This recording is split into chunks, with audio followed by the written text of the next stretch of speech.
Guys out.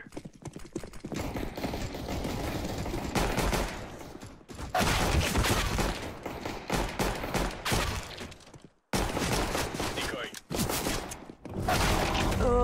That was beast.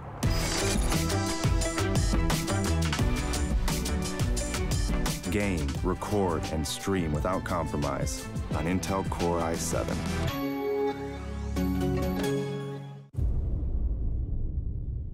The ESL India Premiership 2018 has 3 seasons: summer, fall, and winter.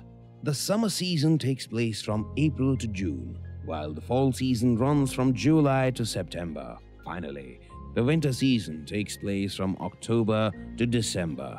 Coming to tournament formats, each season is divided into 3 tiers: the professional tier, the Master League; the semi-professional tier, the Challenger Series; the Open tier, the Starter Cups.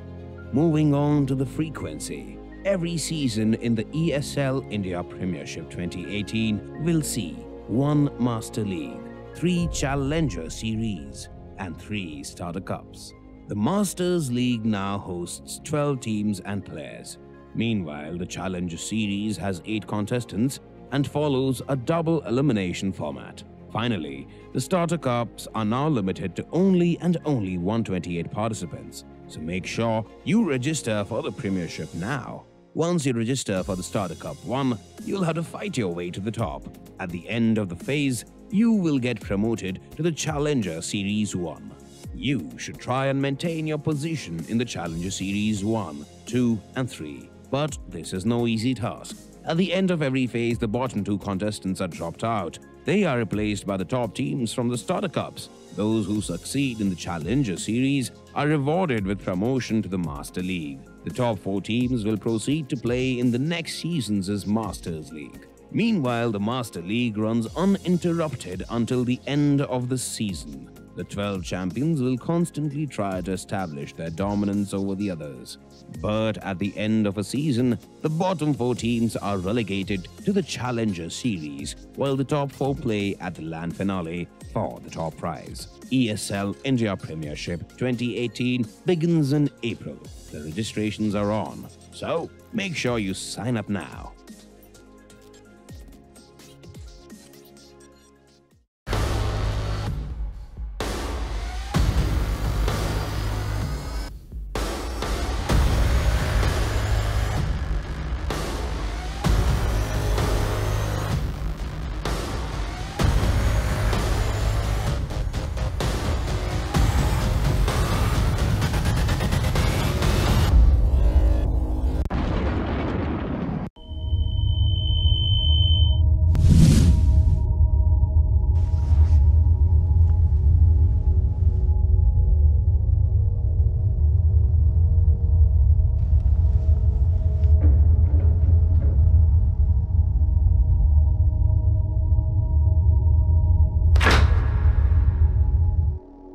Turn around 3 times.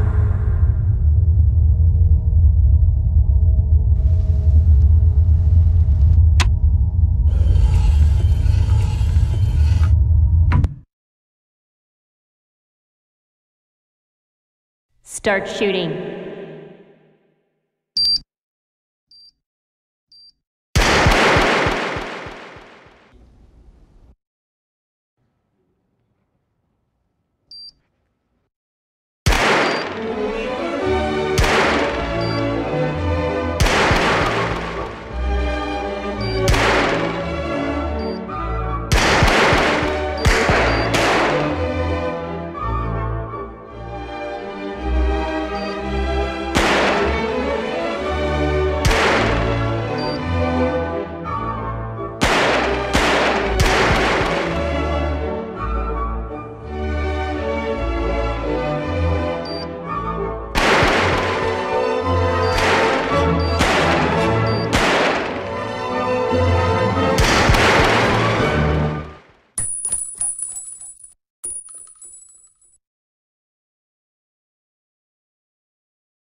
first ever Omen X laptop for gamers that go to extremes. Gear up with a machine designed for total domination and engineered for gaming in stunning 4K. Equipped with the latest Intel Core processors, it gives you the power to be relentless.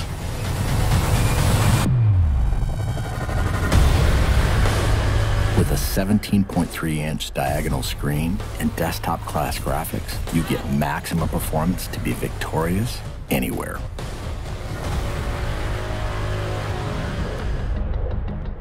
With multiple fans and large exhaust vents, heat is transferred away from critical components for dynamic overclocking. Ramp up boot times, game loading, and overall system responsiveness with optional RAID 0 SSD configurability. An RGB LED backlit mechanical keyboard lets you program each individually lit key to create customized key maps that switch seamlessly between games. With 2.5mm travel and in-key rollover, you can take out your competition with more accuracy and precision. Designed for extreme immersion, DTS Headphone X technology comes built in for surround sound experience that puts you right in the middle of the action. With the addition of a VR headset, gamers can step inside a completely immersive world for an elevated gaming experience. Single-panel access to key components makes serviceability and upgrading easy, so you won't be sidelined or held back on your road to supremacy. It has a brushed aluminum finish on an armor-like chassis. A jet fighter-like construction with hidden lift hinges ensures you're always at the ready. And with striking lighting effects and see-through window to components, others will know too. Unleash your fiercest gameplay anywhere with the extreme performance of the new Omen X laptop.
Guys out.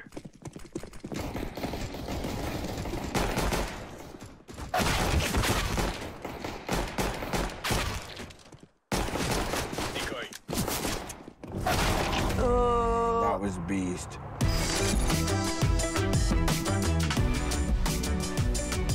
Game, record, and stream without compromise on Intel Core i7.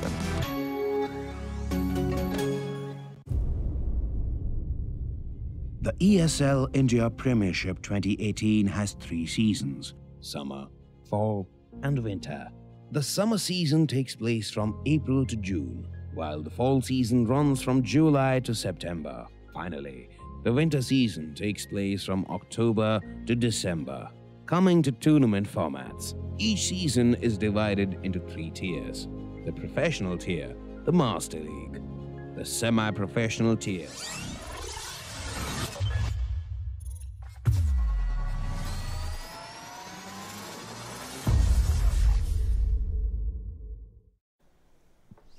Welcome everybody once again to another edition of the ESL India Premiership 2018 Summer Seasons is Masters League going on right about now. I'm your host Vagish Godslayer Bhan, and joining me is none other than G-Man, Gotham Workaholic Work himself. Woo! Where's the confetti when you need it? We don't have the budget for confettis right now.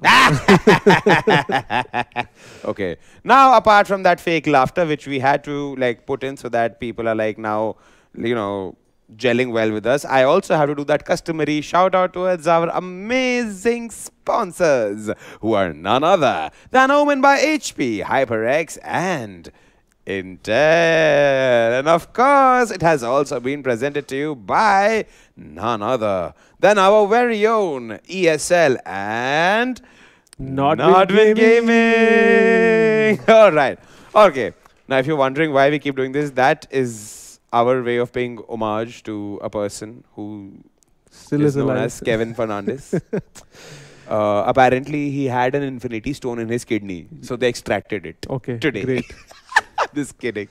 Just kidding. Just making random fun here. Tomfoolery. But we have 3 amazing games as usual, ladies and gentlemen.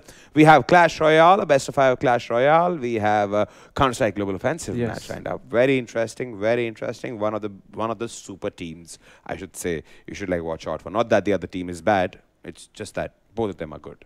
And well, we have a DOTA match also. We'll be ending the day as usual with DOTA match. But right now, let's focus all our attention, undivided attention, as if you're giving your own soul energy to Goku in like Dragon Ball Z for his Kamehameha. Let's focus our attention on the first player of Clash Royale, Mukul 8-bit Achal.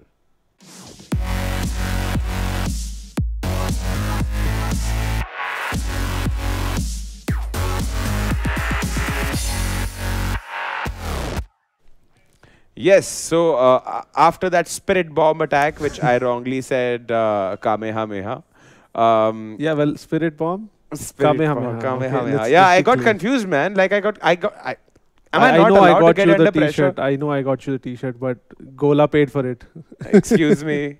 Excuse me. Please. You I be think your we should take Omni his shirt off. You know, he doesn't deserve this shirt anymore, by the way. So. Okay, fine. No, not right now. All right, let's talk a little bit about Mukul 8-bit Achal here. He's a pretty great player, by the chap. Great player, one of the best players we have seen in Clash Royale. Recently, actually, he's been performing really well. He did really well at the last Masters that we had in Delhi, and he was actually #1. He was dropped down to the loser bracket by none other than a 13-year-old Tarandeep, which he ended up facing off again in the loser bracket. Tarandeep dropped into loser bracket after losing to Arpan, who's been very consistent, by the way. So the dab monster. So the way it happened was that Mukul faced off against Tarandeep. He lost, went to the loser bracket. Tarandeep that played Arpan, then lost, went to the loser bracket. These guys faced off against each other. He not only did he beat Tarandeep, after that he also ended up beating our #1 contender, which was Arpan, and he took the final place. Sadly, I missed the Hala Blue because you weren't there. Yeah, you were pretty unwell. Yes. I was dying. Yes. Okay, we have been well. We've been having a lot of trouble with this particular fly. We will deal with this intrusion here. But talking about a little bit more about Mukul 8-bit Achal, like I said, consistent.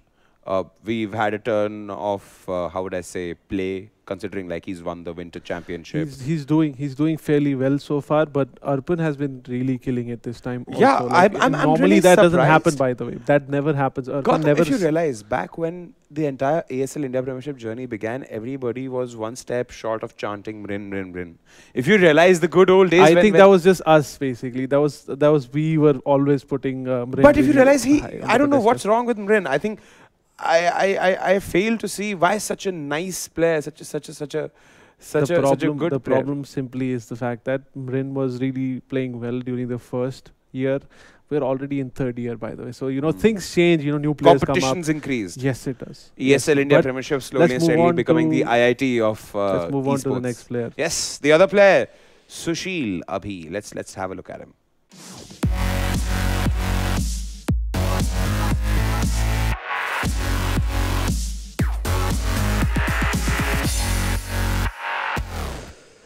So my production's having a field day today, and so am I with my amazing weird stand-up comedy. Anyways, again, we're talking about Arpan here. Yes, we were talking about Arpan and now Sushil Abhi Shah.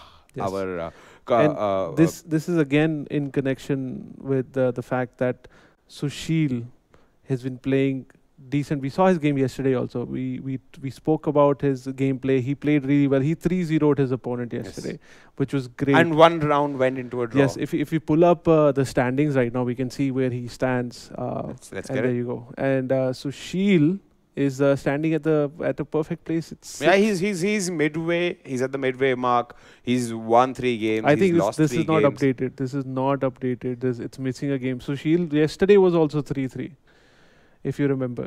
Oh yeah. And yeah. Manmohan, remember yesterday was also 2 games. Yesterday he played his third game. Sir.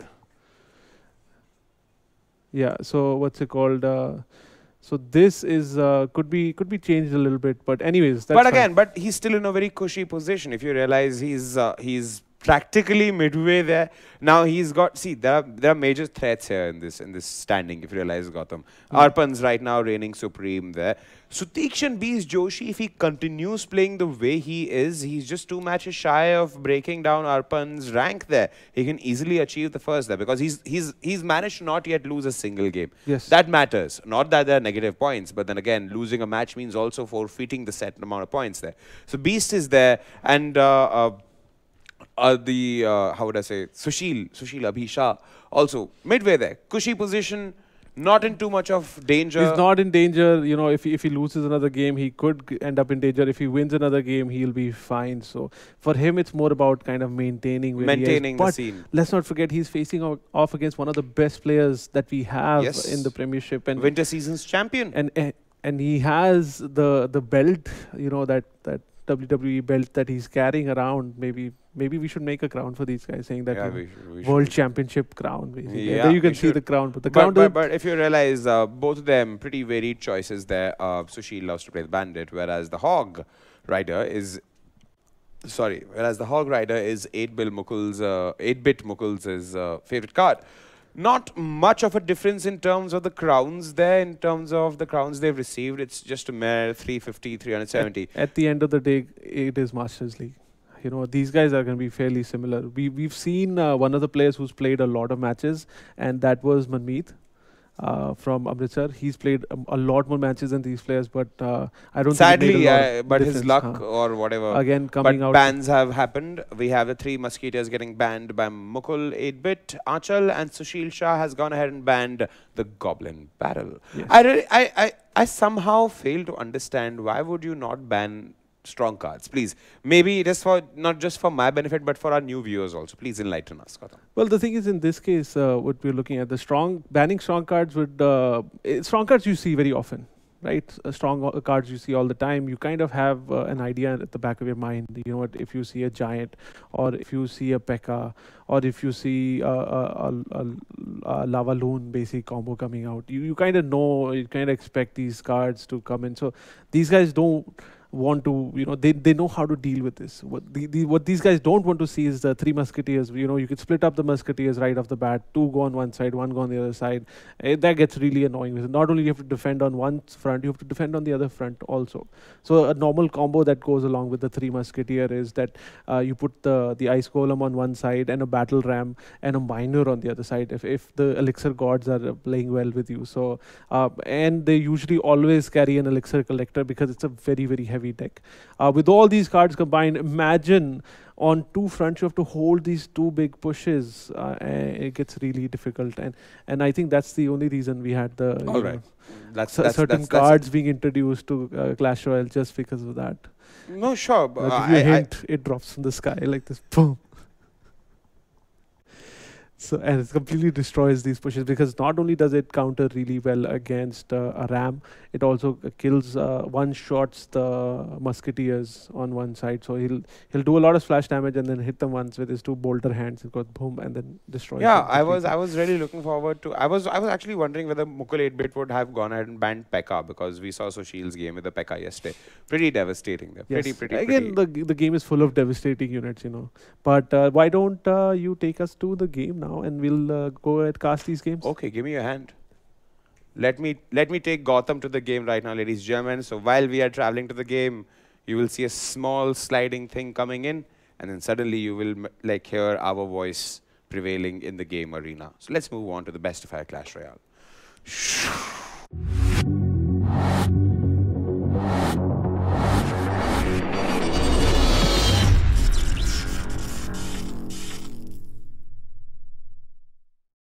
And we are back, warped right into the center of this arena. Yes, we have. Oh my God.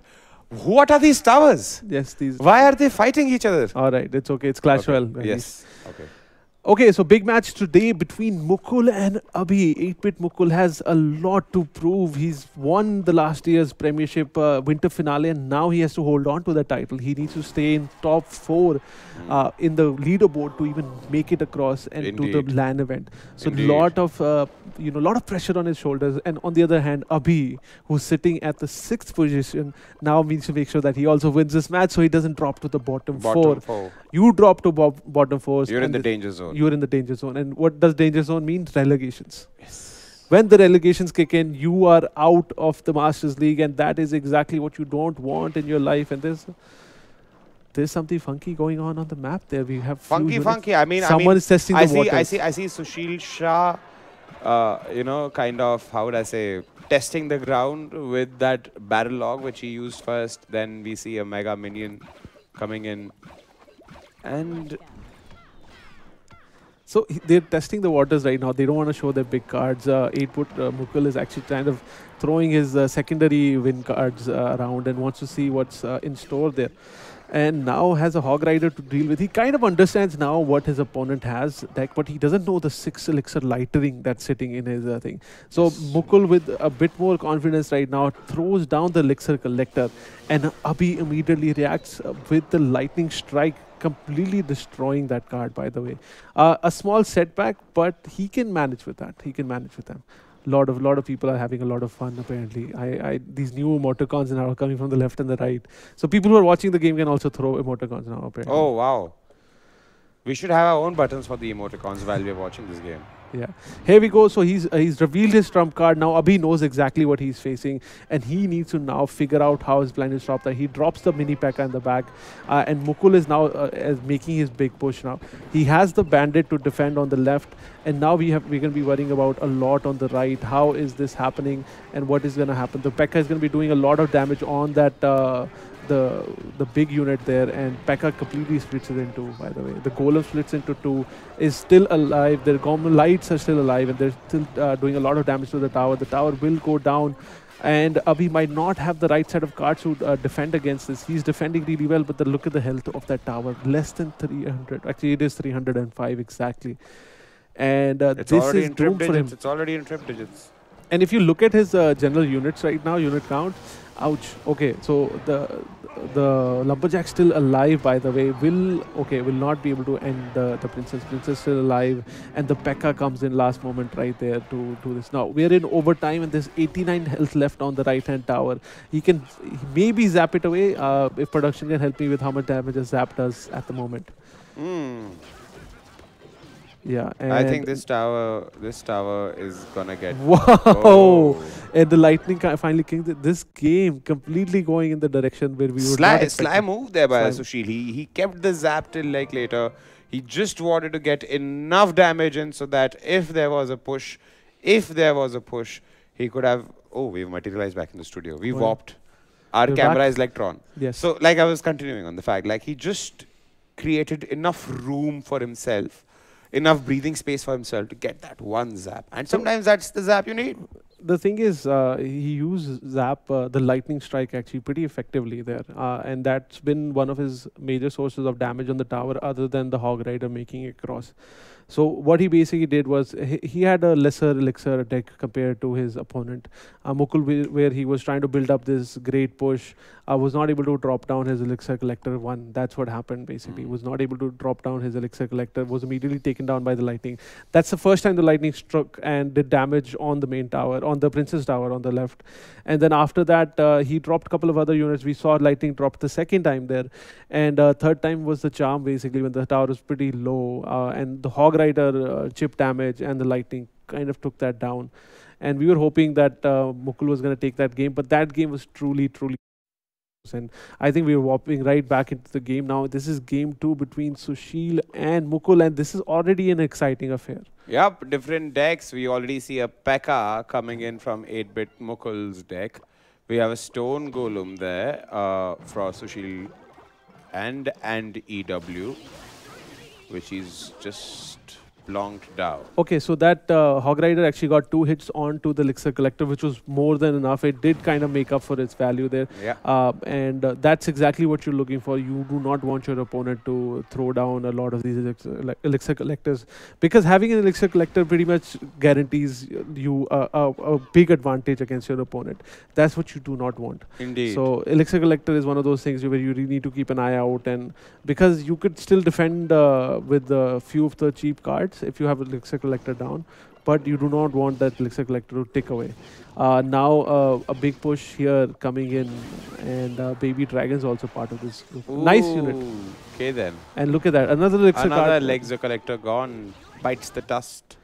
And the Electro Wizard did actually a great job in holding off against this push. Now Mukul has a Hog Rider there, a surprise Hog Rider, which has already been revealed, but he could throw it down the moment he sees the weakness in Abhi's. No, I think he's already put the Hog Rider. No, I mean like for the Elixir Collector. But now, if he sees any weakness, he can kind of break utilize through it. Yes. And he can do a lot of damage. And he already has a P.E.K.K.A he hasn't revealed yet. If you realize, he hasn't revealed his P.E.K.K.A so far, so that's his ace in the hole. And the Golem is still pending, by the way. Oh, yeah. And P.E.K.K.A would be a great unit to hold off a Golem push. Yes, indeed. So interesting tidbit of knowledge being swapped here. These guys are being very, very careful. No one's kind of revealing extra information than they need to. And both these guys are doing a great job. Yeah, I think now is the time they would be revealing their big cards. And yes. Elixir Collector is already bust. Now, if you take down an Elixir Collector with a Lightning Strike, which is a little bit more expensive, I think it's an Elixir more.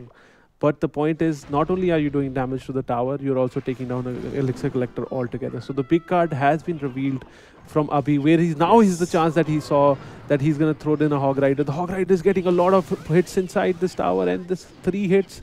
That was pretty well played. And the P.E.K.K.A gets revealed from Mukul's side also. Yes. So now good defense on the left and decent defense on the right. The Electro Wizard will go down, and the Mega Minion might be able to get one strike in. Yes, he does one strike, but a nice lightning strike. Not able to strike all the units that he wanted to because the Electro Wizard is still alive. So another big push of the Hog Rider. The Hog Rider will be able to get 2 hits in. This is horrible. This is some closure there. The P.E.K.K.A is moving unhindered there. towards the tower. Pekka is a great unit, but I don't think he'll be able to get a hit off on the tower. No, he does not.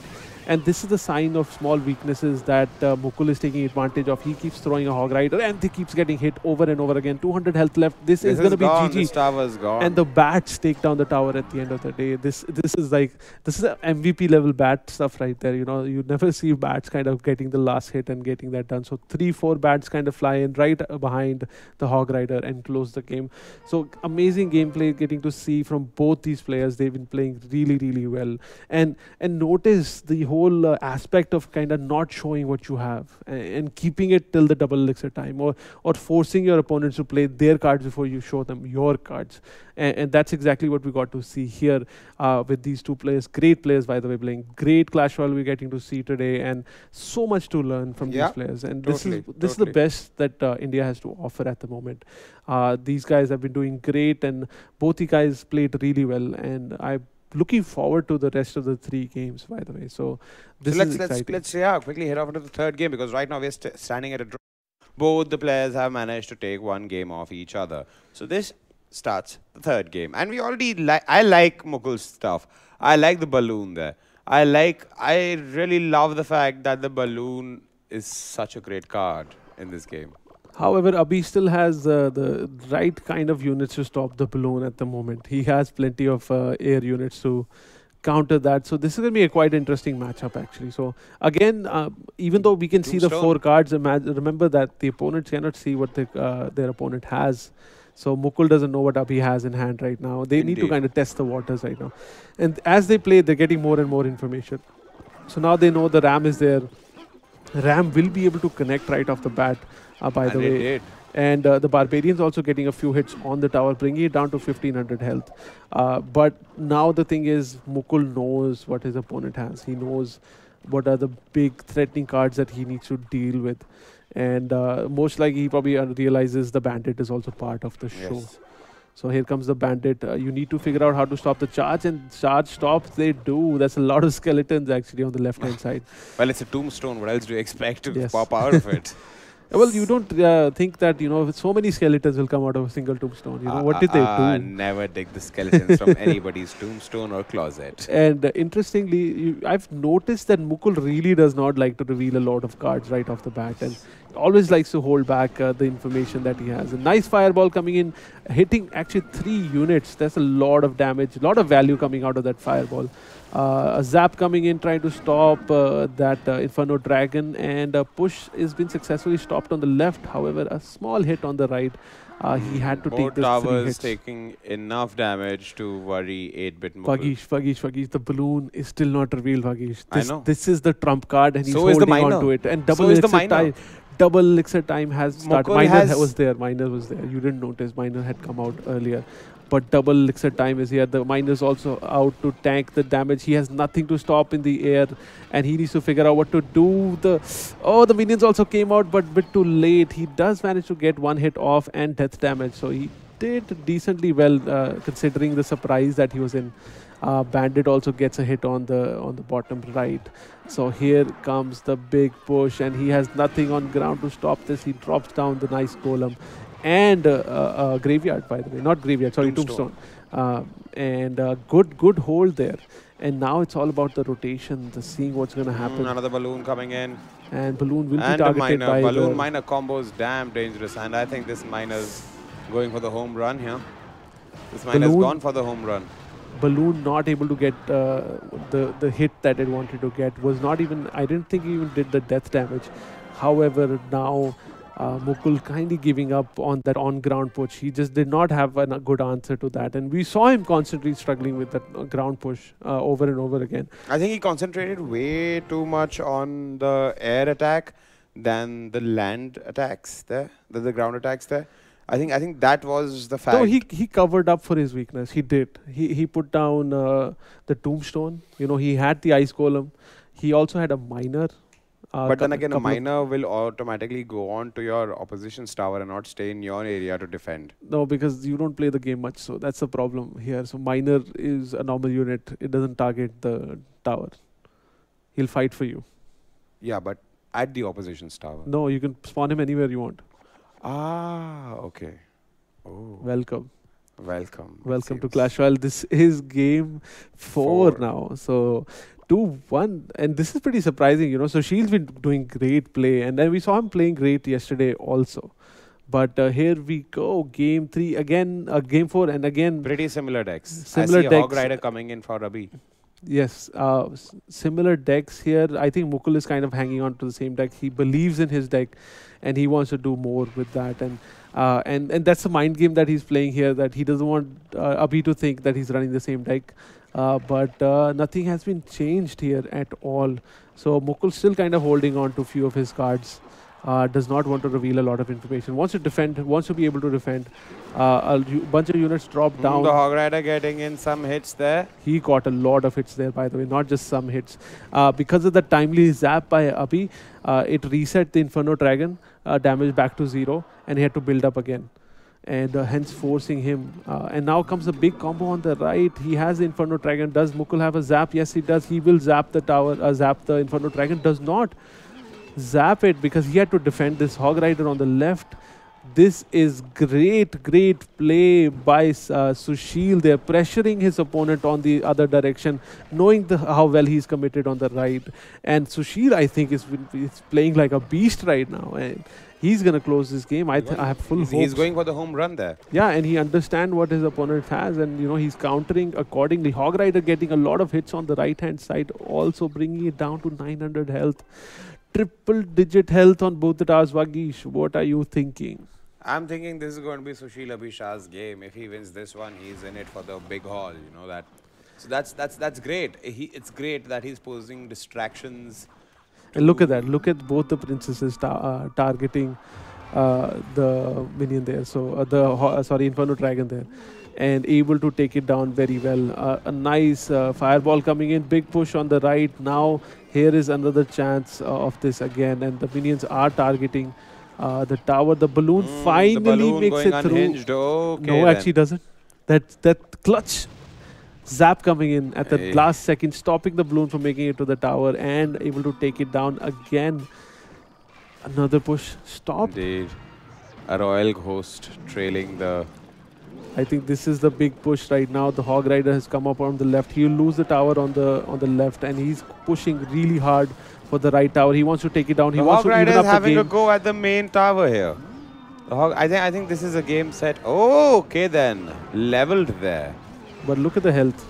Indeed. Look at the health on the right tower. The Hog Rider will get a single hit in, and he'll do a lot of damage to close the game. This is a 2-crown victory altogether for Sushil Shah. Sushil Abhi Shah has won today's Clash Royale game.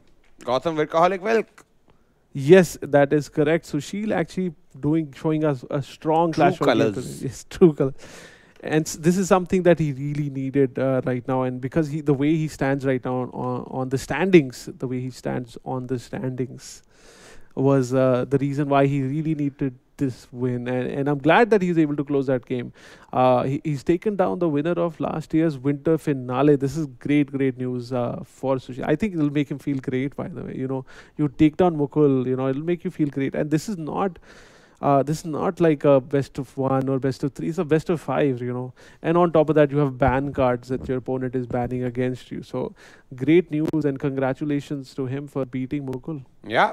Shout out to you, man. Shout out to you, man. Abhi, looking forward to seeing you at the LAN finale, the summer LAN finale this time around. Hard luck, Mukul. Maybe next time would be better. Yes, and again, both the players played really well. By the way, both the players played really well. It's just that every single time, Sushil just had that slight edge in every matchup, in every deck to beat his opponent. And he took those risks and took those cards in his deck, and then he capitalized on them, and he's played really well. So again, congratulations for winning this game. You have a long way to go, by the way, and Mukul, you have a long way to go as well. There's plenty of games still remaining. Everyone has to play 11 games in total. These guys are still at 6 games. This was the 7th game for Sushil. And Mukul was also, I believe, around 6 games, also, or 5 games. Indeed. So plenty of games for them to go. So they're practically halfway there, like that. Yes, they are, and plenty of hope left. So keep on working hard, guys. Yep. So right now we'll take a short break. On the other side, we have Counter-Strike Global Offensive lined up. Remember, guys, this is the ESL India Premiership 2018, brought to you by Omen by HP, HyperX and Intel, and presented to you by ESL and Nordwind Gaming. Nordwind Gaming.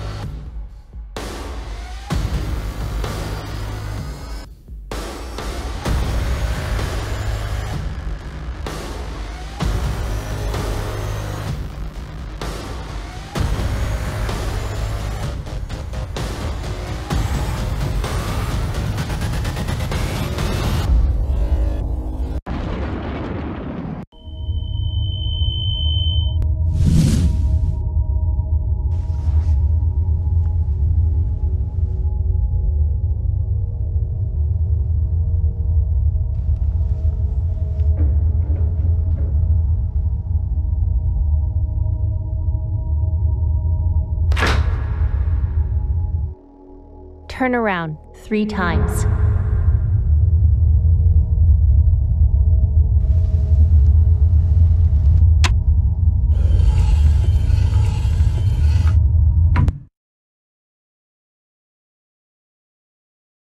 Start shooting.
This is the first ever Omen X laptop for gamers that go to extremes.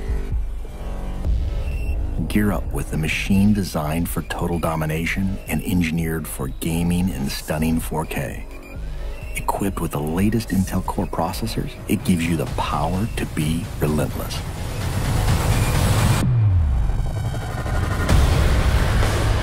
With a 17.3-inch diagonal screen and desktop-class graphics, you get maximum performance to be victorious anywhere.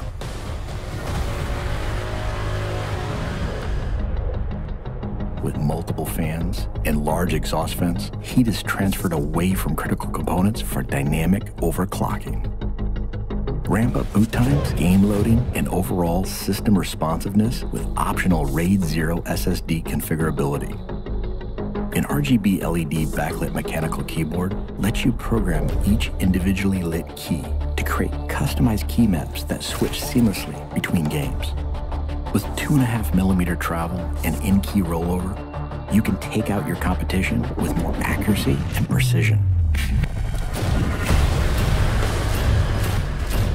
Designed for extreme immersion, DTS Headphone X technology comes built in for surround sound experience that puts you right in the middle of the action. With the addition of a VR headset, gamers can step inside a completely immersive world for an elevated gaming experience. Single panel access to key components makes serviceability and upgrading easy, so you won't be sidelined or held back on your road to supremacy. It has a brushed aluminum finish on an armor-like chassis. A jet fighter-like construction with hidden lift hinges ensures you're always at the ready. And with striking lighting effects and see-through window to components, others will know too. Unleash your fiercest gameplay anywhere with the extreme performance of the new Omen X laptop.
Guy's out.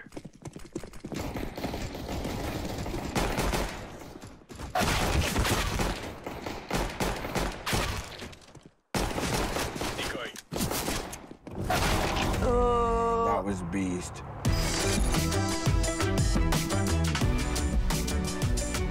Game, record, and stream without compromise on Intel Core i7.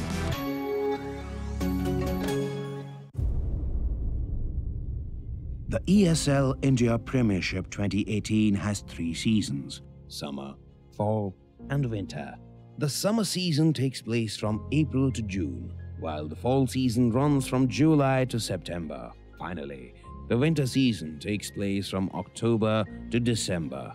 Coming to tournament formats, each season is divided into 3 tiers: the professional tier, the Master League, the semi-professional tier, the Challenger Series, the Open Tier, the Starter Cups.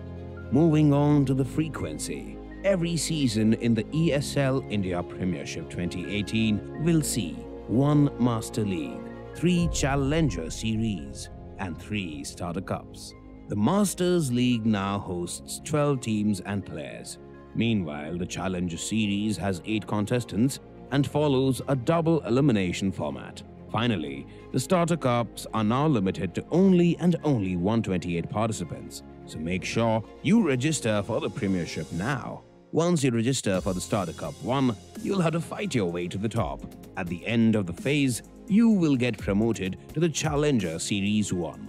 You should try and maintain your position in the Challenger Series 1, 2 and 3. But this is no easy task. At the end of every phase, the bottom 2 contestants are dropped out. They are replaced by the top teams from the Starter Cups. Those who succeed in the Challenger Series are rewarded with promotion to the Master League. The top 4 teams will proceed to play in the next season's Masters League. Meanwhile, the Master League runs uninterrupted until the end of the season. The 12 champions will constantly try to establish their dominance over the others.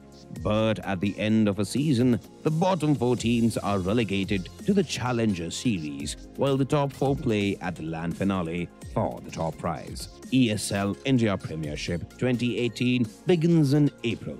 The registrations are on, so make sure you sign up now.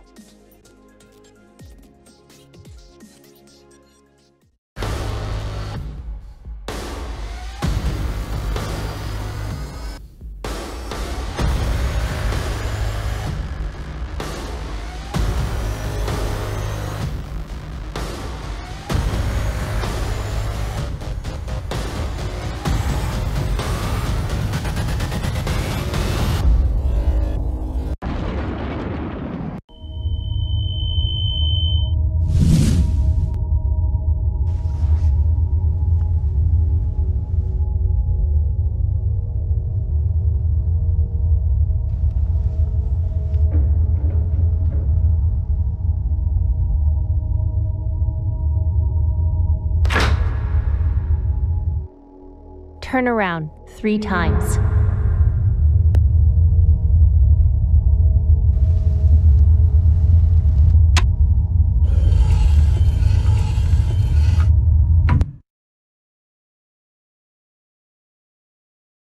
Start shooting.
Well, hello everybody. Welcome back to the ESL India Premiership 2018. Summer season's going on. Master League is upon us. We are practically there. Practically there. Halfway there.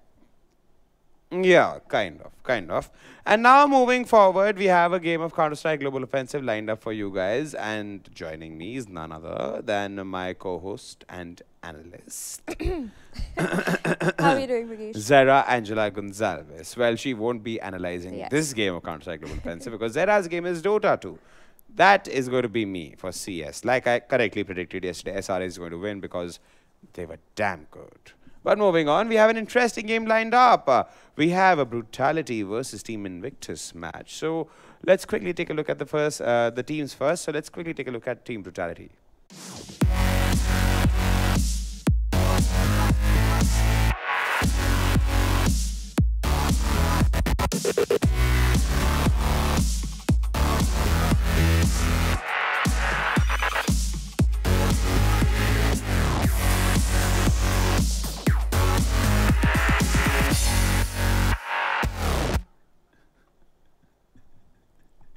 Well, that's Team Brutality for you guys. One of the most loved teams of the Indian CSGO circuit here. In fact, they're one of the oldest teams also when it comes to Counter-Strike Global Offensive in India. They've been playing since the 1.6 days. They field one of the best oppers in the country, Rix, and Adi also certifies that information. They've also been undefeatable in the summer season. As So far, yeah. which reminds me, today is the day of judgment for both Invictus and Brutality. One team is going to lose their winning streak here and get that forsaken, no pun intended, forsaken one loss there against their tally there. But that's Brutality. Let's quickly take a look at Team Invictus there, one of the other old teams in the Indian CSGO circuit.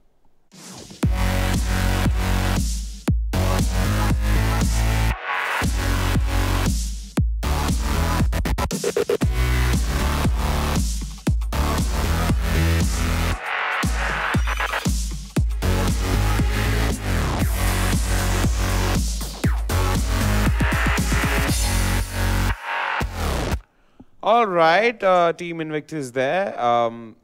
Old lineup with a fairly new name. Pasha Siles there, Hunters there. I think the only person missing from there is Tejas. Yeah, Tejas A. Savant. I mean, he's playing for this Indonesian team there. JMX XCN. Yes. Yes, he's moved to Jakarta, Indonesia. So apparently he now posts on Insta. Oh wow, this beautiful sunrise eludes me. Well, duh.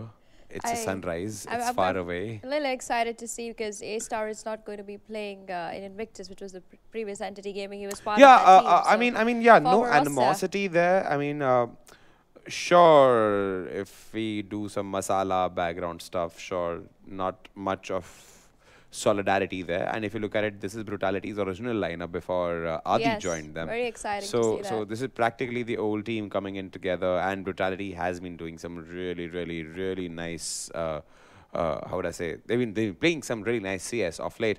And so has Invictus. Like I have nothing as cons which I can highlight for both the teams. Invictus on one hand has Ribby, the grand old man of Indian CSGO. I mean, you look at him, he's spent his entire life on CS.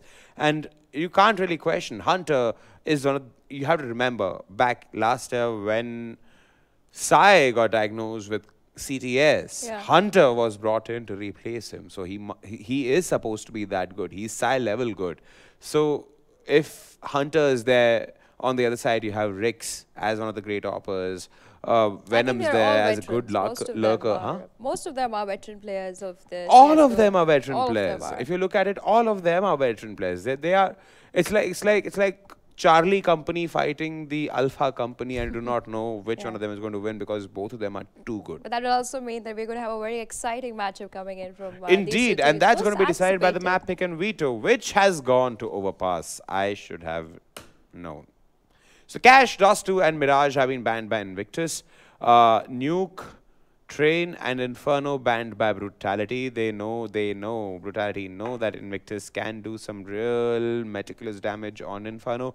They moved it to Overpass. Adi really likes this map. Yes. Pretty quick movement throughout the map. Connector control. If you realize, connector control is of absolute importance here because this map is... If you look at it in hindsight, this map is all about well-timed rotations and executions on bomb sites. I mean, you have one bomb site, you are sorted. You have to just... And you have enough ample space to defend each bomb site. So, predominantly, the modus operandi for this particular map would be, like, get your control on the middle of the bomb site, on the connector, and do a, like, work around. It's not an aim-based map. You have to realize, unlike a lot of other puggy maps, like Adi likes to call them, and he's right about it. He's absolutely right. A lot of those maps are aim-based maps, and these two teams are not aim-based teams. This map is not an aim-based map. This is a pure strat, mental game, more than like people running around with the AKs and assault rifles. This is literally a game of wits now. It's no more a game of Counter-Strike. It's a game of wits. It's a game of smarts. Whichever team outsmarts the other, they are going to go home with the victory in this game. In fact, let's quickly take a look at the map and see what and know more about the map. In fact, this is especially for our new viewers. Overpass, A mix of vertical and classical designs makes this map one of the favorites of many professional teams. The team that controls the connector usually comes out with the win.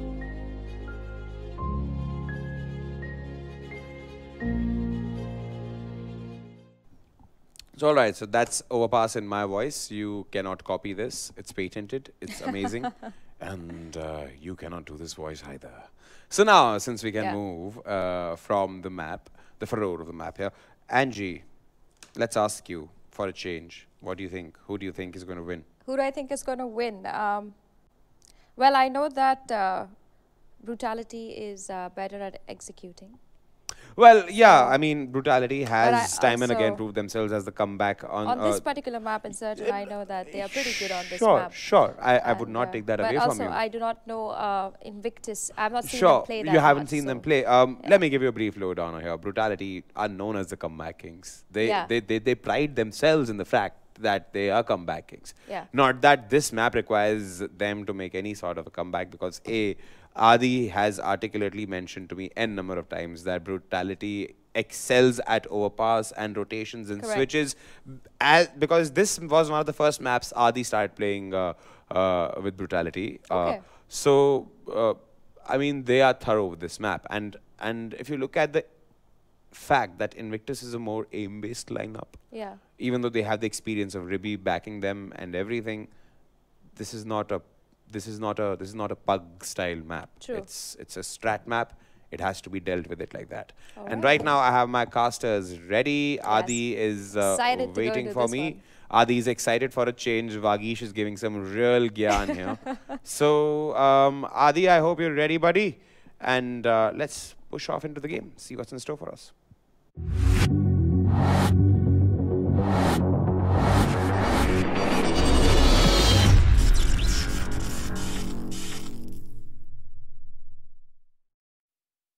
Thank you, Vagish and Zara, for breaking down that game. I'm Adi, and I'm joined by Blair for what is a big game, because both these teams are currently unbeaten, and we're gonna finally find out who's gonna lose their streak.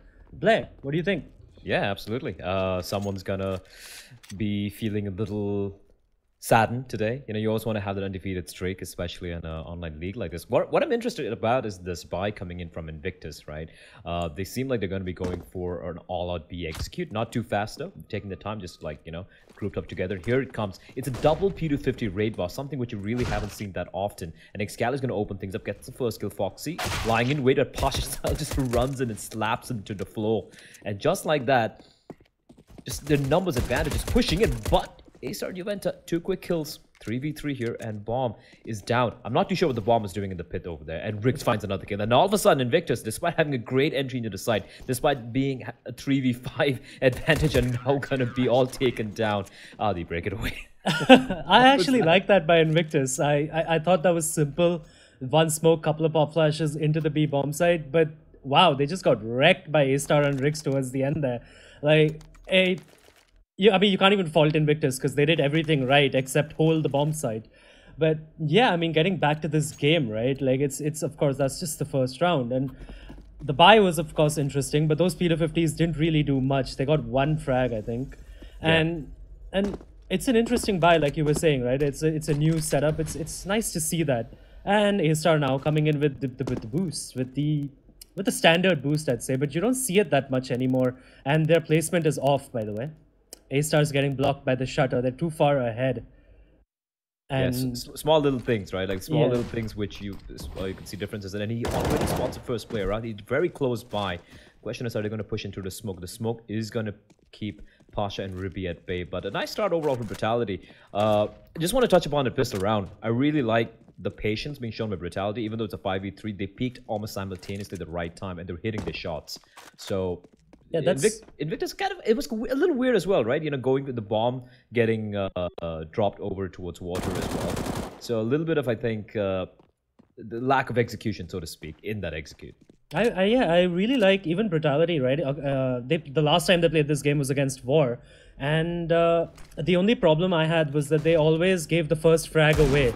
But they've always played well. I bet anyway. I'll get back to that later. As Invictus are going for the B bomb side from connector. One pop flash does nothing. A-Star completely whiffs his spray, and Pasha Sahil is kind of lucky there. He should count his blessings. And Foxy again whiffing his spray. This round has gone from great to really bad for Brutality. All of a sudden, it's down to a 3v3. But of course, the players are low. The bomb is down. Juventa gets a frag, but Rix is traded out by Hunter, and now it's a 2v2 retake. Yeah, Hunter's got no health to work with. So, whew, that's gonna hurt. The nade's gonna sail in, and it's gonna be a 1v1 in Juventa with a massive clutch and a 4K as well. It's almost like a deja vu of the previous round, except the roles were kind of reversed here. Invictus getting 2 opening kills, which didn't look like it was going to happen. I think it was a 4v5 scenario where Brutality got the first pick, A-Star got that first kill. But those B-side entries, great work with the pistols. And here's the thing, right? I mean, I've seen so many Indian teams do this. I saw Brutality do this as well against War, when they're playing towards the B bombs and even on A, when they know they're going to be facing off against pistols and armor, against those close range weapons, they tend to hold much more closer positions, right? Even though they have the rifle, they don't try and take advantage of the long distance advantage they have, or they don't try to shut them down at the choke points. Instead, they try and kind of like, you know, hold an off angle, but at a very close range. And I think that's where they kind of lost those duels over the B bomb side.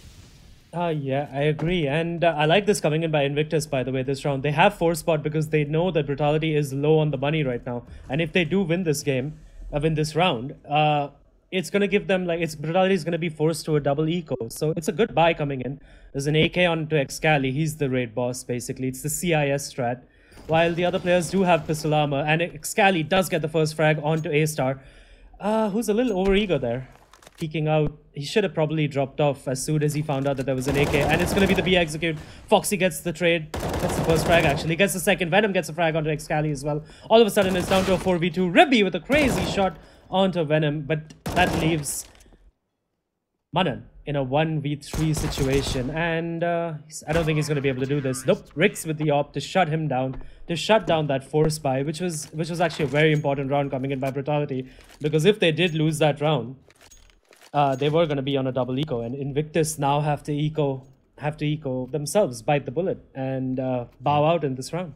Yeah, I mean, I like you mentioned, I really like that decision. Like most people, like newer viewers would be like, why are you just force buying yourself into oblivion? But obviously, Brutality just having one player left alive, and like as you pointed out, if he got taken down, that would have been if Brutality lost that round, it would have been double eco. It's always hard on the CT side economy, right? So the gamble doesn't quite work out. Foxy with a nice hold there, patiently using that smoke to his advantage, picking up 2 kills, and now Rix duking it out. He doesn't want to lose his weapons. Bear in mind, they don't have any armor, but 3 deagles.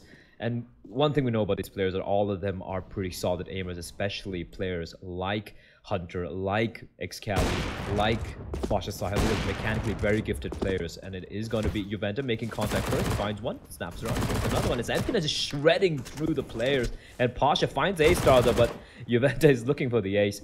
One final player remains. It is Excali, and he's far, far away from the action. Actually, A-Star just got smacked in the face by Pasha Sahil. I wish I could have seen that in the angle, because it was a 1D. And it's quite unfortunate for A-Star. But yeah, I mean, it's still a very clean round coming out for Brutality, assuming that they don't lose another player to Excali right now. And that's what you want. That's what the doctor orders when it's... Oh, that's not what the doctor ordered.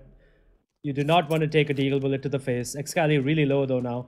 Does pick up the AK. Probably he just wants to throw it out. That's actually smart. He knows he's going to die, and Rix does kill him. That's actually smart, but I mean... Oh no, it was there. It was inside actually. I didn't manage to throw it out. But yeah, nice play from Excali there. But yeah, I mean, unfortunately, there were anyways 2 rifles on the Brutality side. So they did have 2 rifles and the op. So losing that AK wasn't going to be that big a deal for them anyway. And Brutality with a strong start, man, 4-0. And you were saying before we got live with this cast, right, that you actually, after seeing Overpass as the pick, you give the edge to Brutality. And I kind of agreed with you, because assuming that they fixed the problems they had against War. Yep, but hold that thought. It is going to be a fast play towards the B bomb side. No time to wait. Look at the amount of utility Invictus has, and they haven't used anything. They're just bomb rushing this side, and it's going to be Venom and A-Star replying back real quickly. But Hunter, Ribby, Excali, they strike simultaneously, and Rix might just want to get out of here, because the bomb's still not planted yet though, and it smokes a little too deep. So there is a gap for him to work with, and it is going to be Hunter. He has read that to perfection. That is such a strange round from Invictus. That is such a strange round. I mean, they had... I'm sure you saw the utility they had. They had each and every one of those players had 5 Molotovs, 5 smokes, you know, had quite a number of flashbangs and nades, and they just bomb rushed the site, just taking the fight. So, a little curious decision. It worked out, that's there, but a little strange. Yeah, I think the plan changed last minute, because if you are planning to go fast B, you're not going to invest into everything.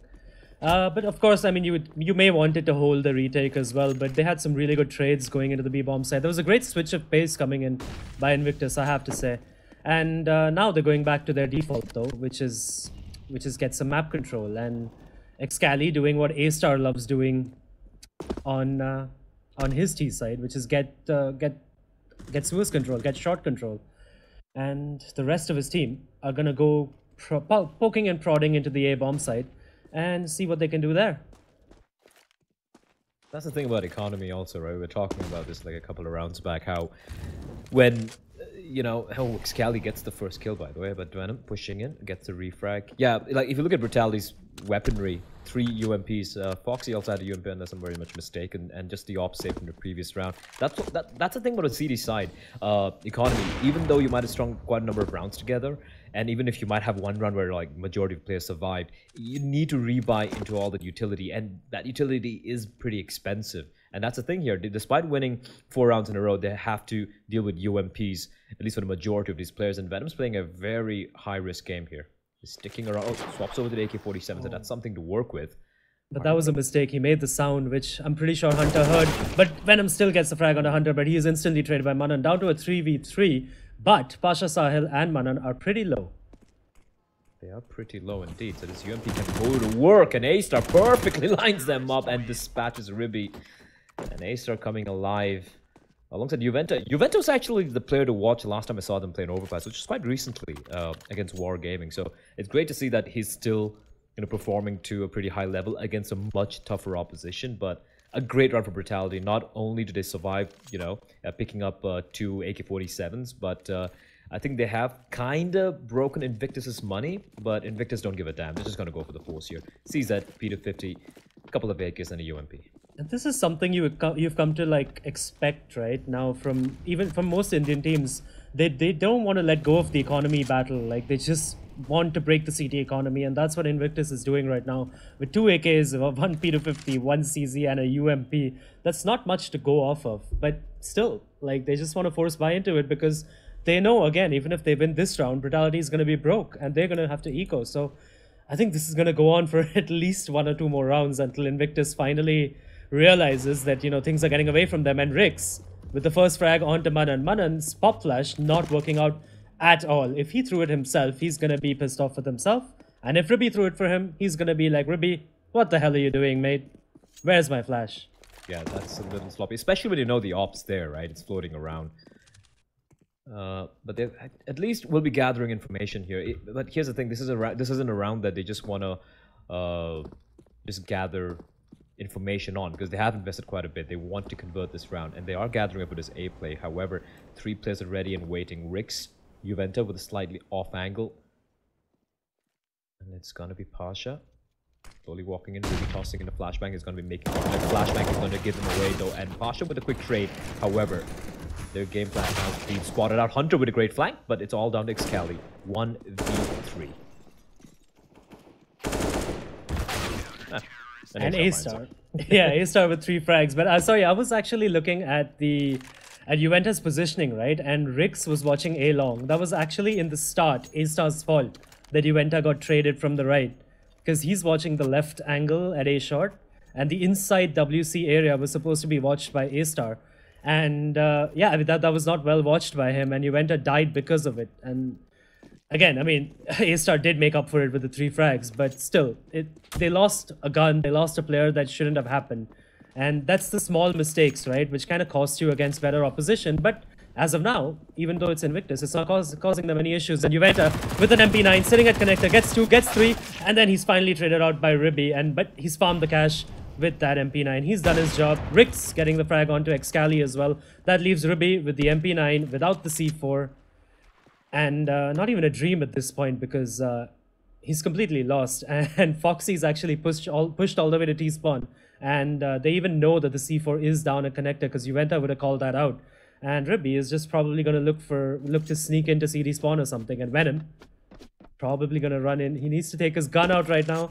He does take his... No, he doesn't. Ribby's going to get a free frag onto Venom. No, he isn't. What is happening? Ribby's playing is pretty smart. I like the fact that Venom was cognizant of the fact that this spot was open, that he'd pushed in very far and Ribby might have snuck his way out. Ribby playing this very, very smartly though. But he's just looking for a frag here. Drops out Venom and gets to kill.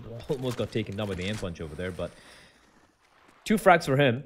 So he's doing whatever he can, but with 38 seconds remaining, Foxy's charged out. He's looking for the fight, and he gets taken down. That's a tiny little mistake from Brutality. I know it's not a big deal because it looked like the round was pretty much done and dusted once Ribby was all alone. But that's the thing, right? When Foxy pushed in towards T-spawn, there was that window of opportunity where no one was watching towards short or towards monster, where Ribby could sneak out and flank it. Now that was against a buy round and against a very against a top tier team.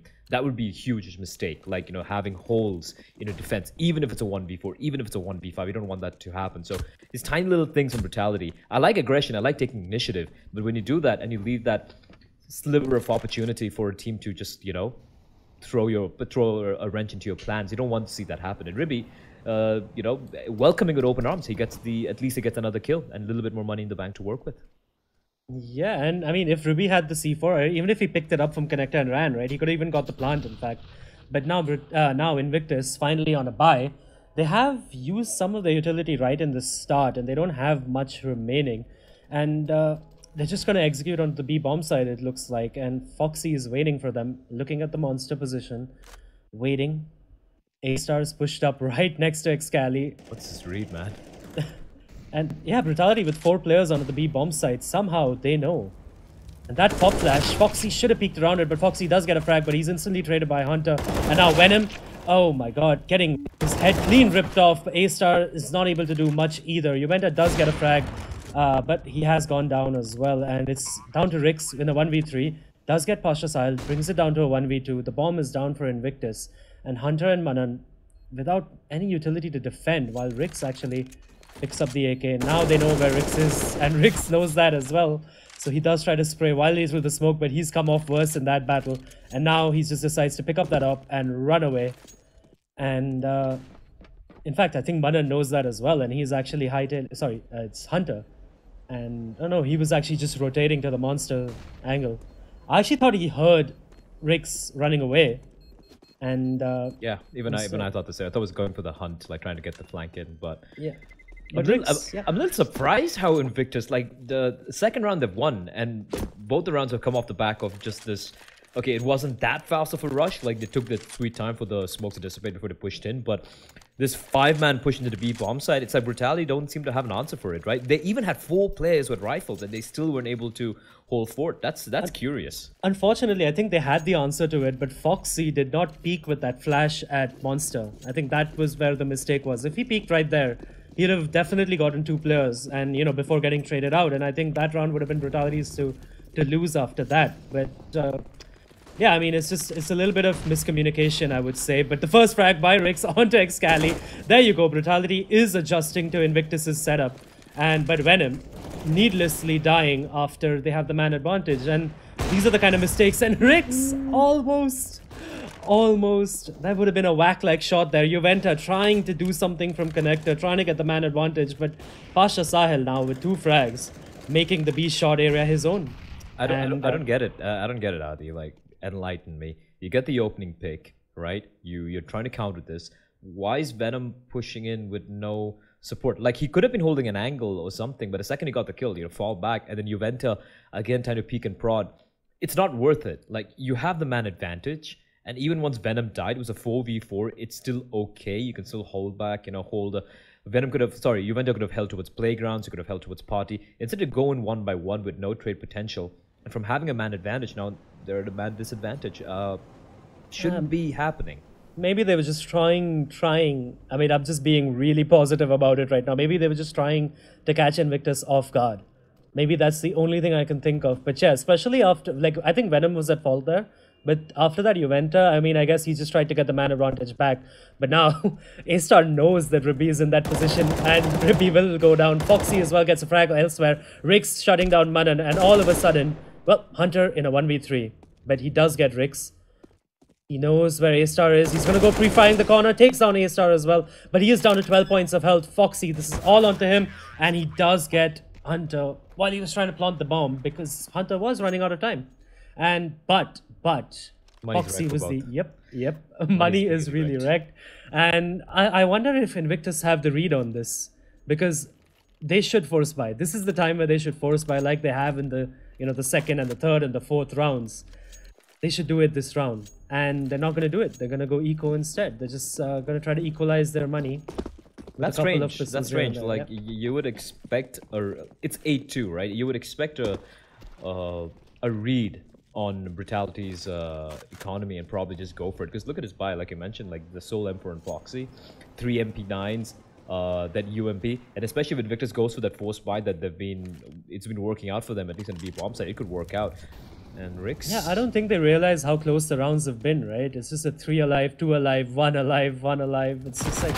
But Hunter gets a frag onto A-Star, instantly traded by Rix though. Juventa wreaking havoc elsewhere on the map, gets 2 frags before he is put down by Manan's Deagle. And now Manan picks up the UMP. Doesn't have much of a hope here. Excali, in the meanwhile, goes down to Venom at the B-bomb side. They're just trying to do damage to the economy right now, and I like that. And Kobe coming in by Rix. He's like, I don't want to face you. I don't want to face that Deagle. Here, just take this nade. Eat it, my friend. And let's go into the next round. Go into the next round, Invictus. And I'm sorry to cut you off, but 9-2. I just realized, I looked at the scoreboard, and Brutality, although, again, it looks like a commanding position, right? Like it did against War. Yeah, it's been shaky. They have barely any economy going into it. 3 rifles, 1 MP9, and 1 AWP now. And this is after they've won 9 rounds on the CD side. It just goes to show that how close every round has been. And Venom with a pop flash. I like this by Venom, by the way. He knows that he has an MP9, so he's playing close. And this time he has A-Star to back him up. And Invictus with a little bit of a switch up. Multiple players coming out towards long. It's a bomb there as well. And Rix hasn't spotted out. They're like, yeah, no one's going to be pushing up long with 1 minute and 25 seconds on the clock. And look at how close Pasha Sahil is. Rix is going to jump up, and I think he spots ahead. Scope comes in. Definitely spotted out Ribby there, and Ribby does go down because of that. And it's the full execute coming in, by the way. And, oh, that's a wasted Molotov by Rix. But Rix is really in a difficult position right now, but he gets the frag onto Hunter. And Foxy gets a kill before he's traded, but Rix is locking down the bomb site right now. A flurry of frags happening towards the A-shot area as well. Excali now down to a 1v2. Rix on 3 frags, trying to make it a quad kill. While, oh, Excali with a great shot onto Rix, and all of a sudden, it's down to a 1v1. A-Star with a long flank from B. And I wonder if Excali is going to actually I don't think he's aware of this. Oh, the timing. He's in such a good spot, but Excali's got the angle right. Doesn't quite get the kill. A-Star will clutch it out. These rounds Invictus are winning, right? It's not off the back of some crazy execute or like working pick based or trying to rotate around. It's just they pick a side and they have a plan in mind, and they're like, all right, we are gonna rush B. Walked out 2 times. Now they're like, we're gonna rush out long. And I don't really want to, like, Brutality pulled it off, but I don't really want to say Rix did a bad job. He did a great job holding the side, but he would have been like, dude, like, there's 1 minute and 25 seconds on the clock, and they've already pushed out long. 4 players. These are some pretty unorthodox, tactics, I'd say, coming out from Invictus at the moment. And unfortunately for Brutality in that round as well, right? It was like the one round they did not go for A-long control. Like, they've always had Juventa or Rix going up to A-long, right? Yeah. And this time they didn't have that. And this time, a force buy coming in by Invictus. They're trying to equalize their money because they know they have a buy coming in the next round because it'll be fourth round loss bonus. Yep. And a little tongue twister there for me. Fourth round. But yeah, I mean, they're going to execute onto the B bomb site again because they've had success. The 2 rounds they've won have been at the B bomb site, so why not, right? And Brutality are kind of aware of this. They have 4 players. Again on the B bomb site, and they know, and they've spotted two players as well under A shot, and that reinforces it. And there you go, the execute coming in. Foxy in the prime position right now. Venom whiffing his spray, but Foxy gets 1 frag, but he's traded. But the pistols, Brutality is not able to deal with this B execute, and it's heartbreaking with 4 players there. And with 2 players at the monster, they get 1 frag. And all of a sudden, Invictus, out of nothing, out of basically a throwaway round, have the bomb plant. And because of how bad the economy has been for Brutality, they have to save this op and even a UMP, not even a rifle. And look at the and money. they're reset. Yeah, they're reset basically. I don't look, if I was Invictus, right? Look, I'm not in-game leading any team right now. I'm not going to try and pretend to be some next level tactician or something. I'm just a caster. But here's the thing. Here's what I would do as a Rippy. I just rush B for the remainder of the rounds. Because Brutality, sure, they switch it up a little bit here and there, but they're not able to just hold forward. They're not able to shut it down. 4 players and Rick saving to survive with 2 guns. But look at the cash, man. 2,300 Juventa. He can probably drop a FAMAS, actually. That means he's not there. So they're going to buy up any extra utility, and that's going to go to Venom. So the force buy will, of course, come in. A-Star, I think, will have to make do with... Oh, there's another FAMAS. Actually, no, he's going to be tossed the FAMAS. Well, Venom will have to just make do with the CZ. So it is kind of a Hail Mary buy. For Invictus, they got the rifles, and they're not going to go B, which is unfortunate, in my opinion. I think I mean, I like this buy, by the way, by Brutality, because they already have 10 rounds, right? They already have such a big lead. So even if it does go back down to 10-5, it's not the end of the world for them. So this time, this is the round they're trying to make it. Ooh, and Excali spotting out A-Star there. A-Star really, really lucky that Excali didn't peek that half a second earlier. Rix overstaying his welcome, and Juventa as well getting picked off at connector. Finally for Invictus, the A-bomb side control working out for them. Well, A control, and Venom does get a frag, but he is instantly traded out by Hunter. A-Star with the backstab. Instantly traded out by Manan as well. And Foxy does get Ribby. What's Ribby doing all the way in the A-bomb side? He can actually pull this off. He's got a Molotov. He's got a couple of flashes. And he has everything. He has a kit as well. That nade could be it, but Manan survives. Through the smoke, waltzes into the pit. And now Foxy. 1v2, it's not going to be easy, but he does have the kit and that aforementioned incendiary to work with. Now the question is he going to be aware of where Manan's playing from? Manan's in a great position here. He could catch him off guard, and he spots out the shadow, but Foxy spots him as well. He finds one incendiary towards the wrong positioning. He's got the kit, so he's just going to be tapping it, but the bullet, it's going to give it away at Excali. He's got an op to work with, comes up with a CZ, pushes him through the smoke, and a valiant effort from Foxy will not quite pan out. Invictus, they get to round number 4, and at this point I think they're going to be happy with whatever round they get. Yeah, and a little bit of BM coming out by Excali as well, spraying Foxy's dead body there. Gotta love it. I like it. But unfortunately, no trash talk in chat. That would have sealed the deal. But of course, they would have been warned by our admins if they did. Well, but, I mean, it's not exactly Twitch or YouTube chat, so yeah. It's more civilized. Yeah. I would say. Ooh. Savage there. I don't care anymore, dude. I just don't care anymore. Excali with the op. It is, of course, the final round, so they've tried to eke out whatever buy they can. They got the Scout, they got a FAMAS, a Deagle, a couple of CZs. Very dangerous indeed. And Hunter will punish the aggression from Rixa and Juventa. This time, they will get nothing done with the pistols. Will Brutality A-Star try to go for a very long-range duel with a CZ. It is a highly overpowered pistol, I do agree, but at that range, I do believe even a CZ can't do much. Foxy with the FAMAS, and I think the best bet they have this round is just to double up together and just hope for the best, you know, just stick to a side. And they are doing that at the B-bomb side, actually, but unfortunately, it's the wrong read. Sorry, and yeah, I mean, it looks like Invictus is going to get their 5th round on the board because, yeah, I mean, there's no defense towards the A-bomb side. Foxy does get a frag onto Ribby, though, but in doing so, goes down to 15 points of health. And A-Star suddenly makes this possible. It's a 2v3 now, all of a sudden. And Hunter and Pasha are low, while Excali has sneaked into the B-bomb side. And because of that, there's the C4 is going to rotate to the B-bomb side, which is mostly clear, except that Foxy's come in now. Excali holding the angle, and he's basically confirmed the round for his team there, because now A-Star, he's basically he's stuck between a rock and a hard place. This is an unwinnable situation. He's even running through the Molotov right now because, you know, because why not? And 2 flashes. third flash, slowing him down. Invictus really doesn't want to let A-Star come to the bomb site. They're like, no, we're scared of your gun. Just stay away, please. A-Star gets taken down by Excali. That's so unfortunate, right? There was like a Helen Keller impression from him, like completely blinded. The timing as well. 1 flash, 2 flash, 3 flash, and I think like 10, 15, almost 15 seconds went away just recovering from that. But 5 rounds for Invictus, I think this is a pretty solid scoreline considering how unfortunate bad their start was. Yeah, I agree. Like they'll be really happy with 5 rounds, but now for Brutality, like I said earlier, right? The 10 rounds are more than enough on the CD side.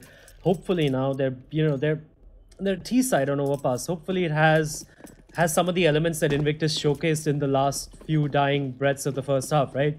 The A control, the B executes, everything, and it does look like it's going to be a fast B play, by the way, coming in by Brutality. They have A-Star, who's going to be on the lurk at A long, while they have 1 flash and 1 smoke on Juventa, who's also dropped the P250 to Rix.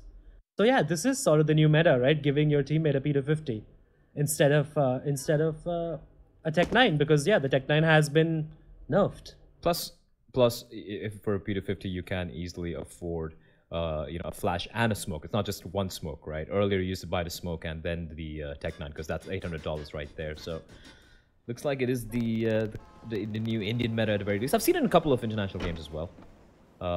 Rix trying to spot something out, just jumping above, but Manan is happily staring into the floor, not giving anything away. It is going to be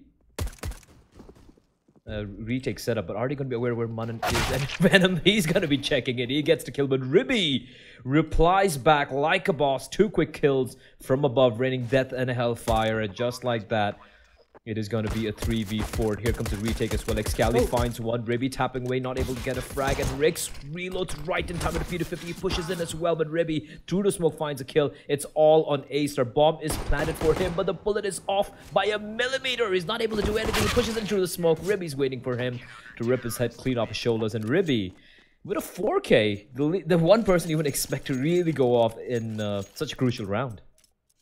I mean, you would rely on him to do so, though, right? Considering his experience. He's like the best player to go off right now. Him and maybe Manan. I consider Manan a massive rock, by the way. And also, I was saying, right? I'm suspect on how comfortable Manan is on this map. And his scoreline suggests, like, he isn't really comfortable on this map.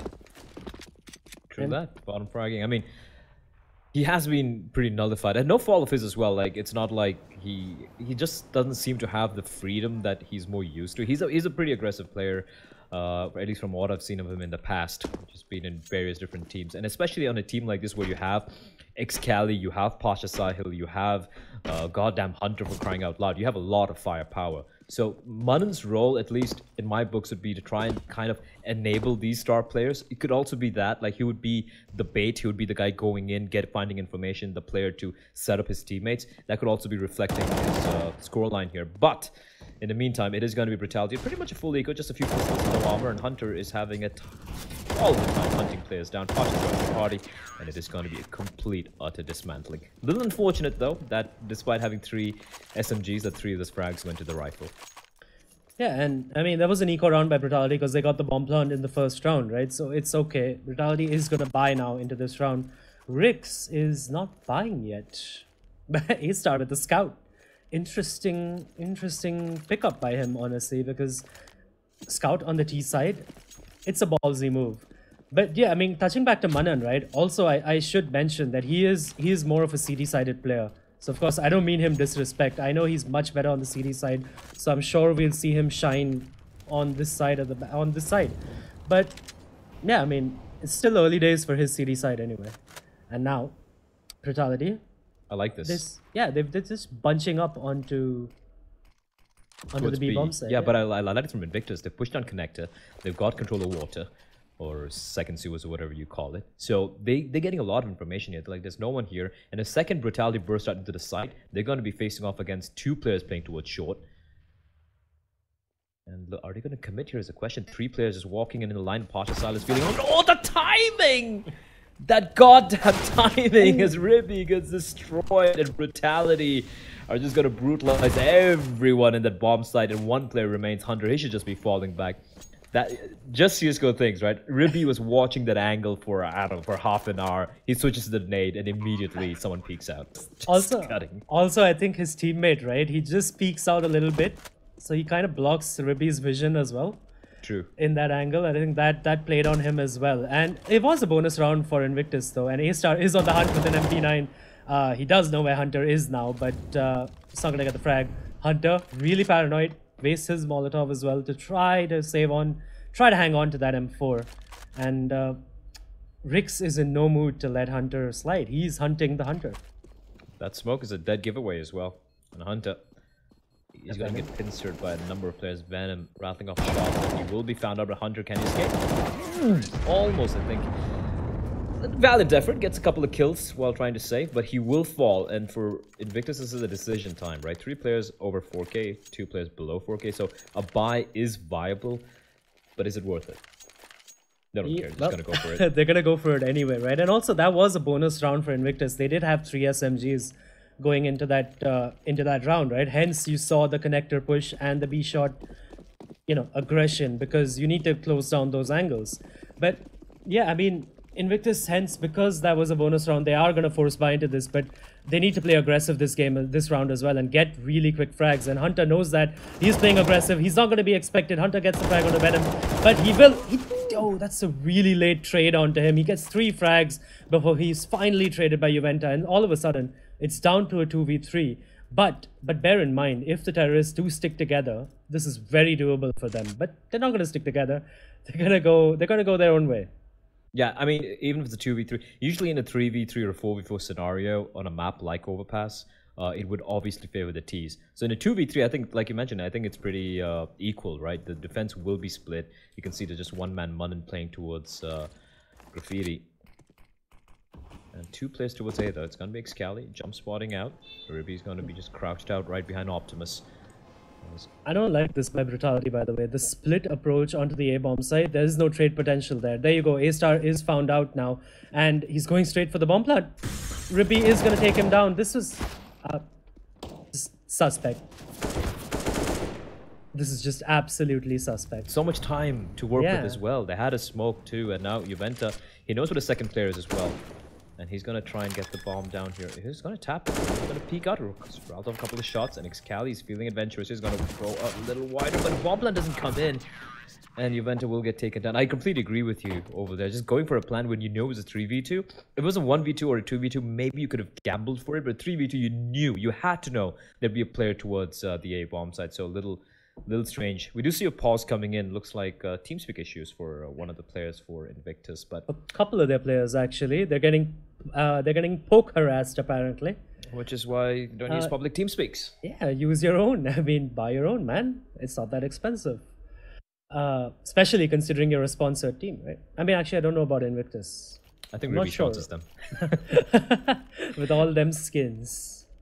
Play for me, I will give you knives. Well, and then Excali will just go and lose them on betting sites. Because betting is bad, ladies and gentlemen. Do not bet. You will lose everything. Hilarious. You will lose your house. You will lose your car. You will lose everything except for the clothes on your back. Because the funniest thing is like how some people... I saw a couple of posts, right? And as you all know, Indian Counter-Strike community posts are gold. This is one chap who posted stating, hey guys, I want to make money from gaming, so... how do I get into gambling? I'm like, it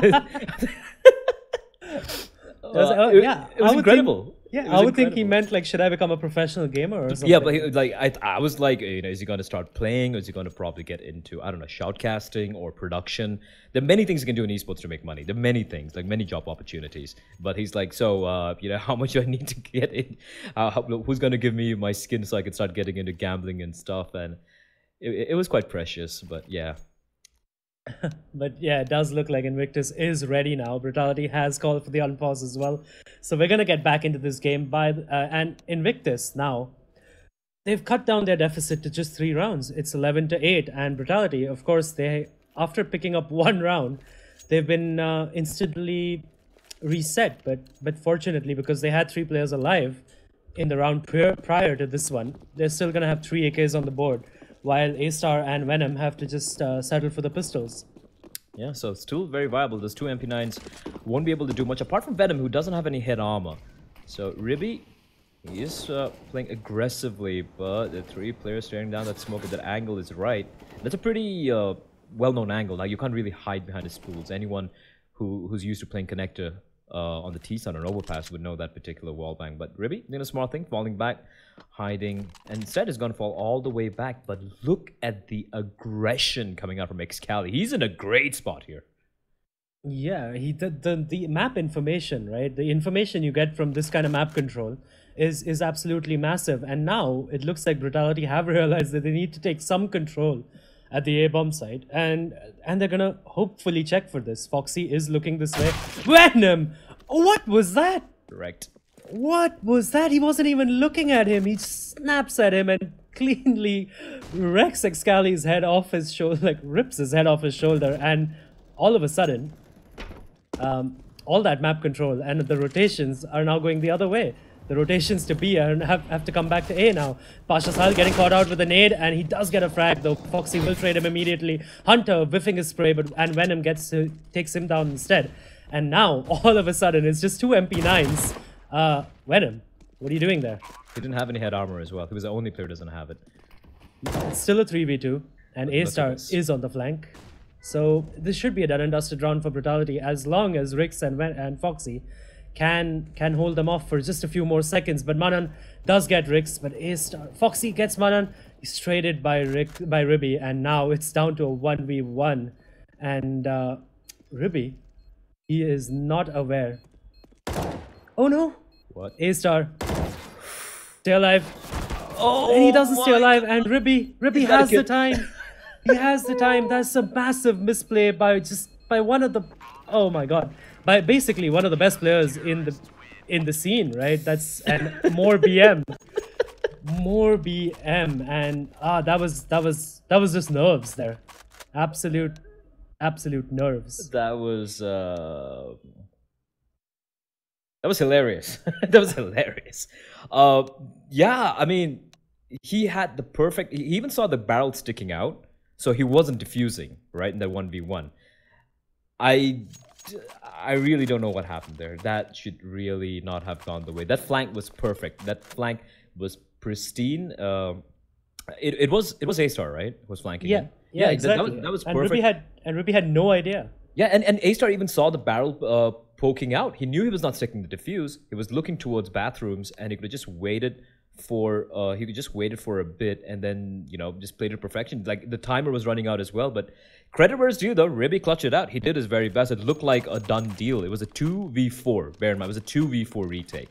So Invictus pulling off the impossible and getting one round closer to tying things up for Brutality. And for Brutality, it is going to be some pistols coming out, but the buy is not going to happen here.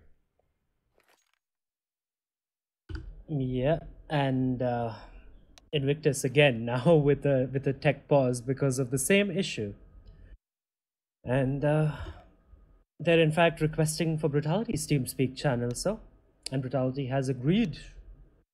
Nice sportsmanship, despite all the you know, the BM, right? And the spraying the corpses. And let's be honest, right? Like, I think everyone's too sensitive nowadays. Back in the day, as you would very well know, like you even see this among some of the older players in Counter-Strike. The second they get a kill, they just like look down at the floor and they look back up. It's, you know, you used to like always use that spray on the floor.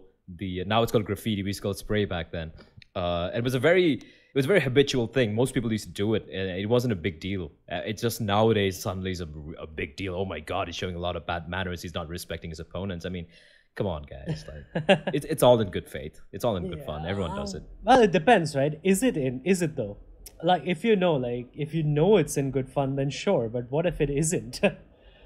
What if it is actually BMing? Hence, it's even better. Just don't do it, right? It gives you that extra little bit more spice with the matchup, right? Like, who doesn't love seeing JW running into the flames and doing some bullshit no scope through the door in the smoke, and then running out and just like spraying easy on the floor? That is content. That's gold. I would love it. I think I love it. I mean, that's because you love Fnatic. Anyone for that matter. Like, I'm talking about, for example, forget Fnatic. Like, let's talk about, let's say, Simple, right? He does all those Those like throwing it up and pushing it to P250, for example. That is so insane, but it's brilliant. And it just like, he just smiles at the camera and it's like, easy, you know, easy katka or whatever. It is hilarious. It's fun. And that's the thing, you know, you're playing an esports game, you're playing, you know, a competitive game, and sometimes your opponents are going to try and tilt you. They're going to try and screw with your head, with your you know, with how you're feeling, and you shouldn't be affected by that. It's an added dimension, it's an added layer to competitive anything, and I think that's pretty cool. Yeah, I agree. I mean, it sort of prepares you for LAN as well, doesn't it? Because of the nerves of LAN, and you know, things happen on LAN. The temperature is too hot, maybe the temperature is too cold, and none of those things should be able to put you off. So it's good practice. Let your teammates keep getting, you know, graffitied on. Yeah. Maybe even start teabagging. Yeah, absolutely. So that, you know, so go, that you go can for learn it. to Like, deal with it. It's in a server. It's completely fine. I think everything goes. And like you mentioned Fnatic, right? Like one of the main reasons I like this particular lineup, as in like the core, is because I remember this. It was in Katowice when they were playing against VP, and the major they won. And I think it was they had the TeamSpeak recordings, right? So it was in Swedish, obviously. I do believe it was Flusha or Prodax. I think it was Flusha who said, like, they were losing a little bit, and they're like, you know what? Let's shut these people up. And they proceeded to win the entire tournament, and that's amazing, right? The crowd's against you, and they use it, you know, to get better, to play at a higher level. And I think that is the mentality of champions. Instead of saying, "Mommy, they're spraying my body. This isn't fair." So anyway, we are resuming with the game. No more talk, as Manan is facing some pressure here. Venom's going to come running in. He's already in the bomb side without seeing anyone, and he's wondering what happened there. Manan gets a frag. He's traded by Foxy. Excali, though. Brutality is just trying to get the bomb plant here, and they really need to just jump into that. Ooh, Excali with a one tap onto Rix. He's like, nope, we're not giving you that bomb plant. And A-Star pushing instead of going for the bomb plant. I think that's a mistake. Yeah, you could use every little money you can get, and Juventa can't do anything right now. Bomb's down, Ribby's there. He's going to rain that from above. Excali with a nice triple kill, nice tap as well at the second kill, I do believe it was. I'm a little surprised how... Yeah, under Rix. I'm a little surprised how Venom ran into his site. He didn't see anyone, just like standing there for 5 seconds while the rest of his team hasn't entered the site yet, so... Also, I just realized that the C4 was actually dropped on the wrong side of the box. Oh. In the radar, it looked like it was on the side. So that's my bad. Maybe that's why A-Star just pushed in. But yeah, I mean, finally a buy coming in from Brutality, and it's still not a full buy because A-Star, he just has a CZ. And I have no idea what's happening right now. Their buys are just... It's almost tilt material. Like it's like Henry G tilt material at this point. And why are they doing this? Why?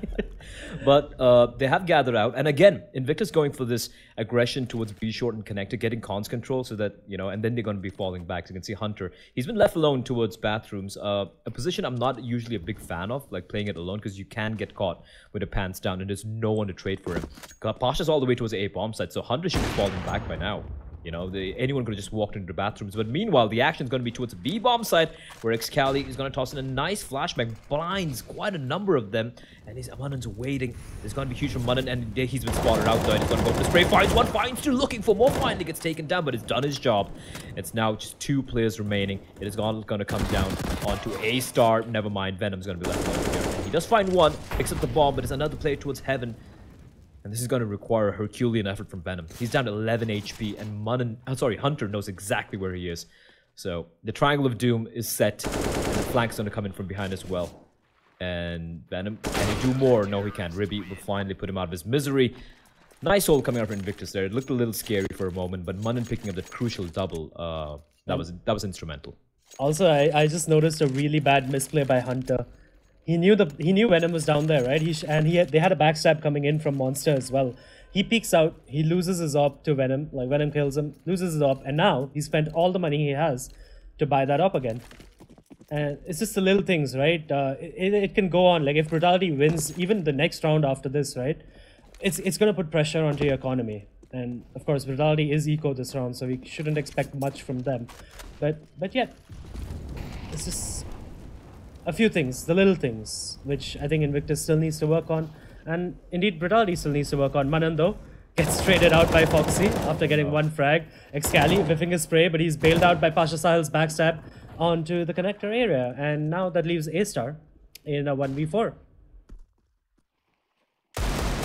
Aim punch comes in. Nothing much you can do. Excali will find the frag. So, nice pull overall.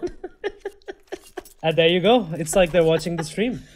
The teabagging, the VM. I love it. I love it. 10 points to Invictus. I love it. Oh god, this is amazing. 12 to 11 as well. But Invictus are in the lead finally, and Brutality are going to be feeling the pressure. Here's the thing, Adi. They had a very good lead initially. It was 9 to 2. 10 to 2. Yeah, sorry, it was 10 to 2. Yeah, 10 to 2, and now they've only managed to get 2 rounds after that, while Invictus have somewhat ground their way back into this matchup. And ladies and gentlemen, we have a game on our hands. Foxy and Rix, though, punishing the aggression by Invictus. I like what Invictus tried there. They wanted to get some map control, but the Hyderabadi brothers not able to do anything. Not able to do anything with that aggression. And Manan trying to get a frag, trying to get something back.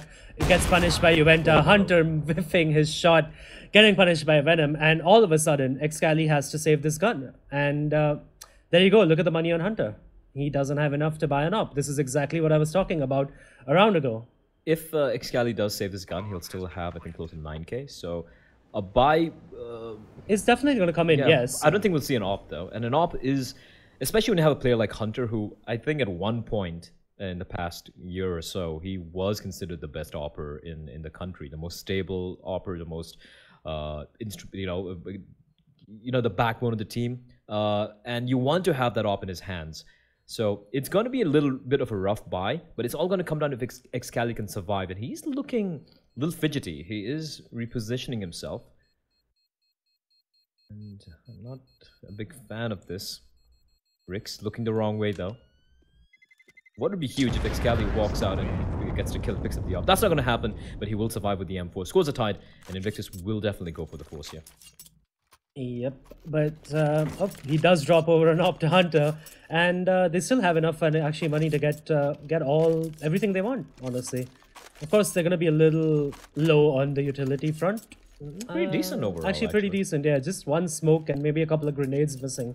So yeah, but this is the make or break it round for Invictus, because after this, they're definitely going to have to eco if they don't win this round.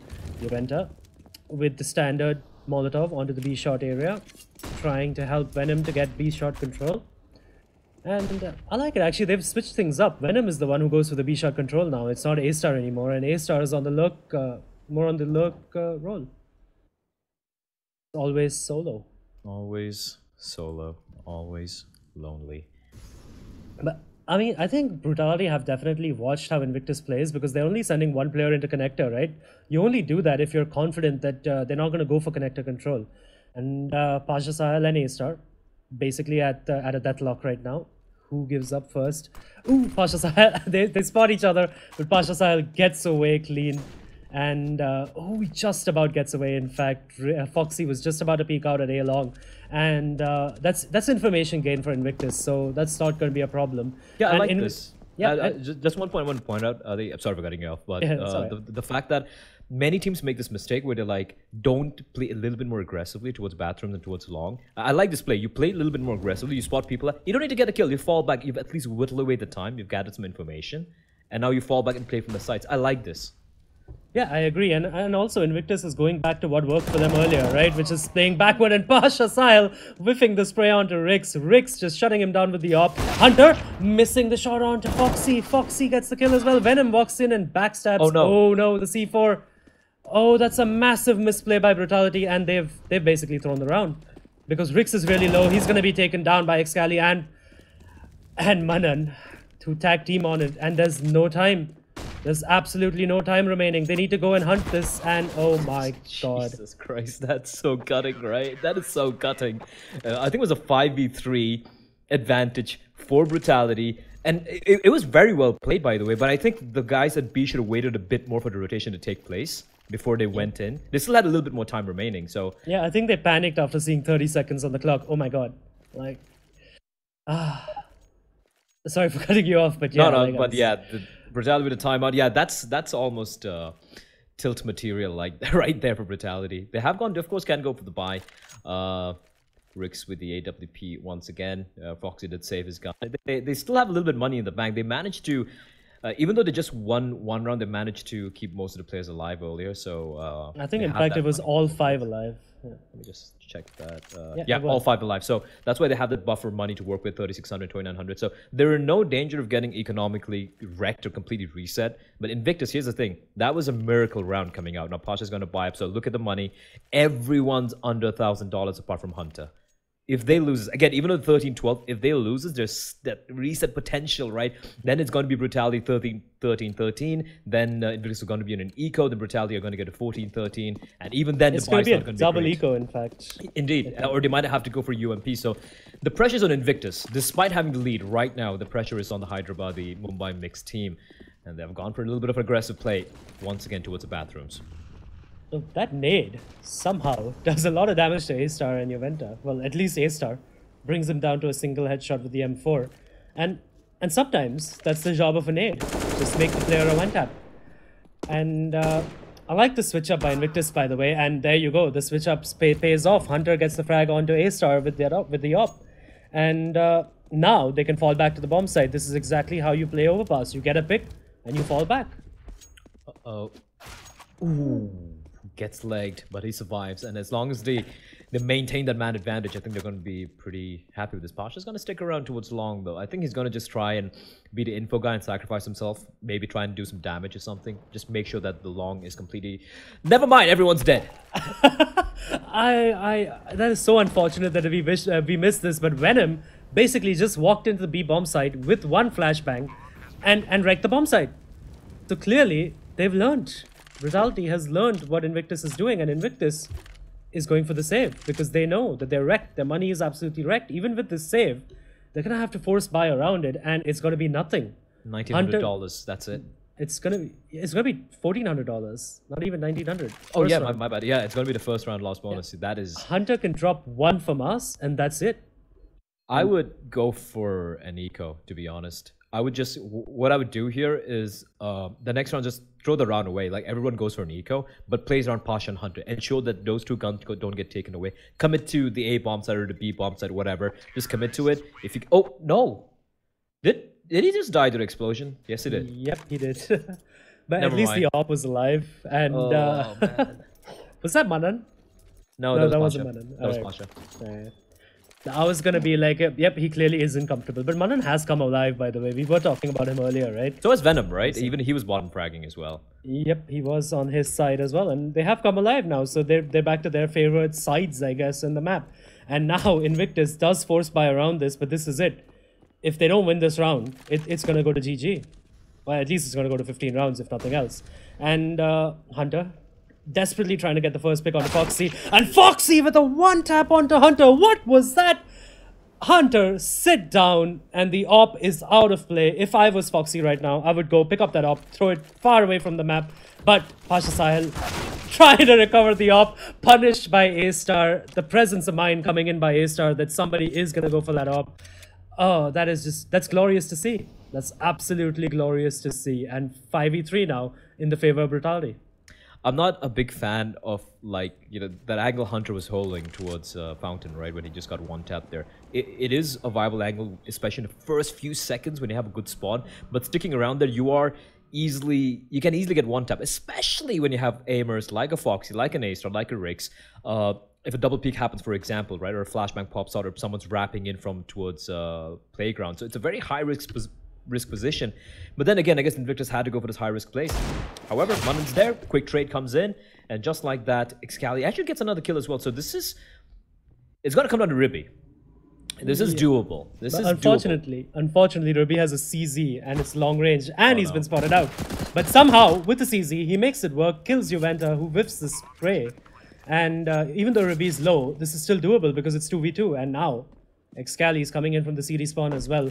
If ever there was a time for Excali to shine, it is now. And Foxy... Oh. And Excali does get Foxy, and now Rix, playing this to perfection. This is God tier play coming out from Rix. He has completely, utterly bamboozled them. They have no idea where he's playing from, and Rix just might be. He's waiting, he's biding his time, and finally he strikes. And Excali knows there's not much he can do. He's going to try and fall away, and he will at least get the kill. But the round is done and dusted. Rix, take a bow. Take a bow. That was perfectly played. I agree, and oh my god, like, Excali does come alive, right, that round, but then Rix, with the reply, he's like, oh, Excali, you want to kill my teammate? I'm just gonna juke around this smoke and make fools out of you.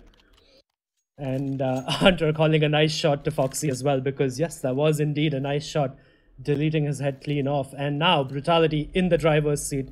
Although Excali has managed to find that op, I did notice that Foxy picked up the op and threw it away, but clearly he didn't manage to throw it out of the map.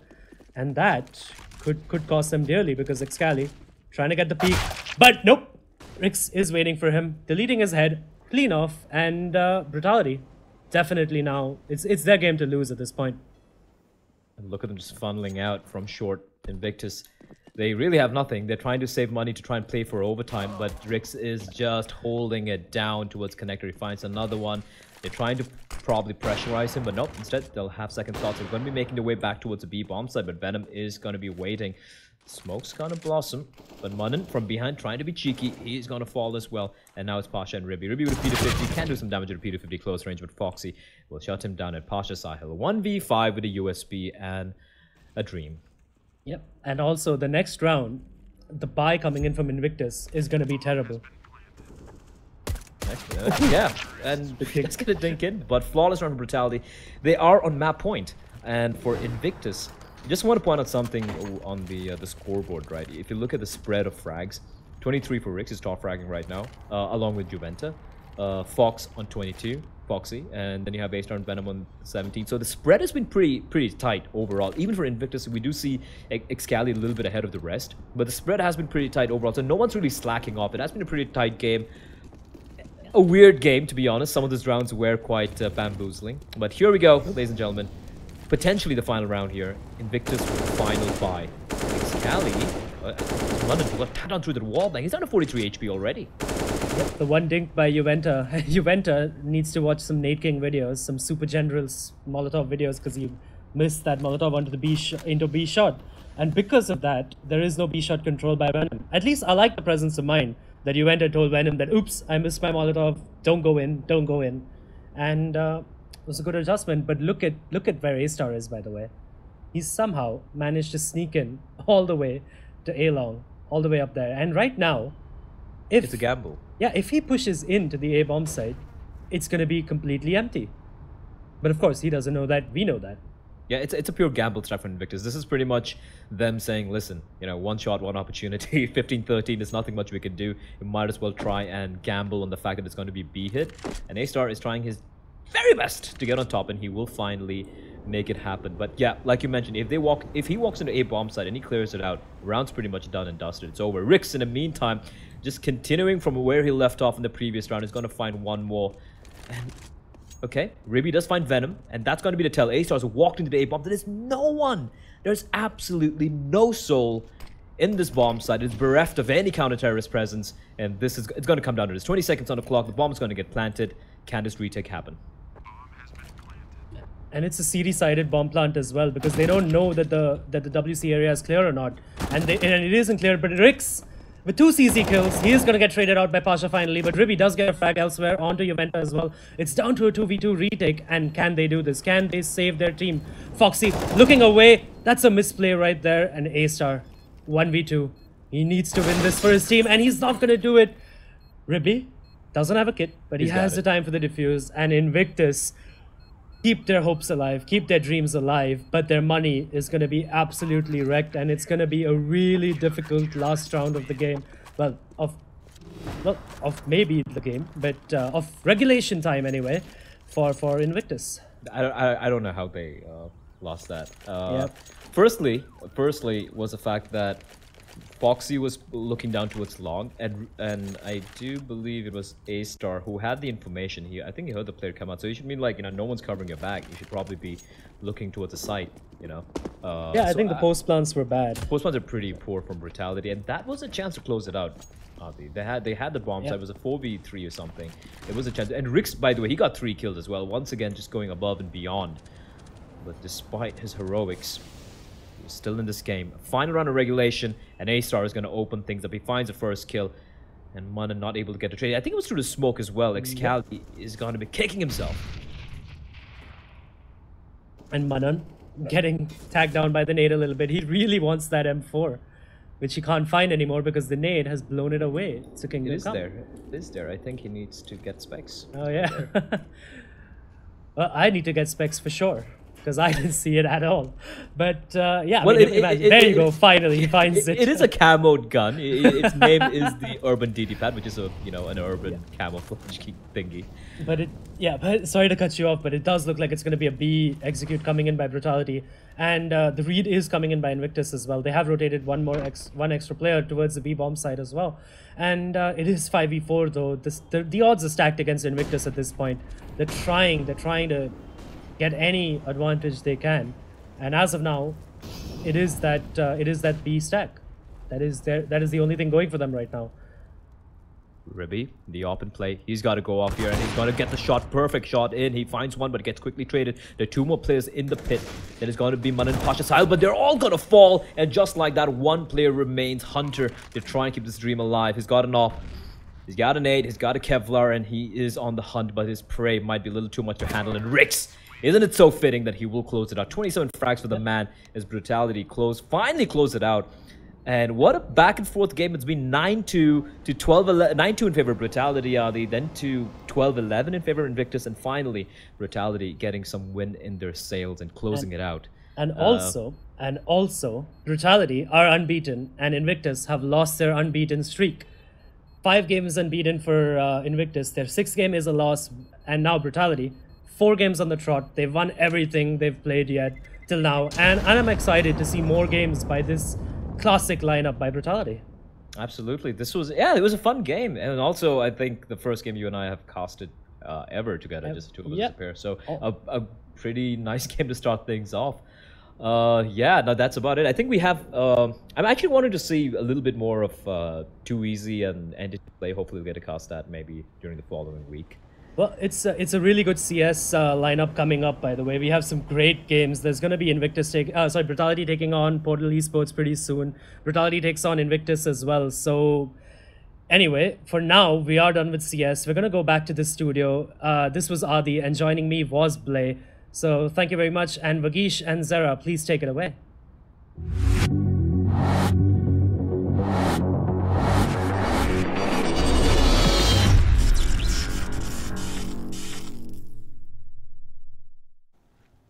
Welcome back, everybody, to the studio segment. And sad day for Invictus there. Very, very sad day. Like we had spoken about the game, before the game began itself, we had mentioned both the teams were on a winning streak. And one of them was going to go back home with the long, sullen face. That team turns out to be Invictus there. Now, not to take anything from Team Invictus, I think Hunter, Ribby, Excali and Gang, everybody played their roles well.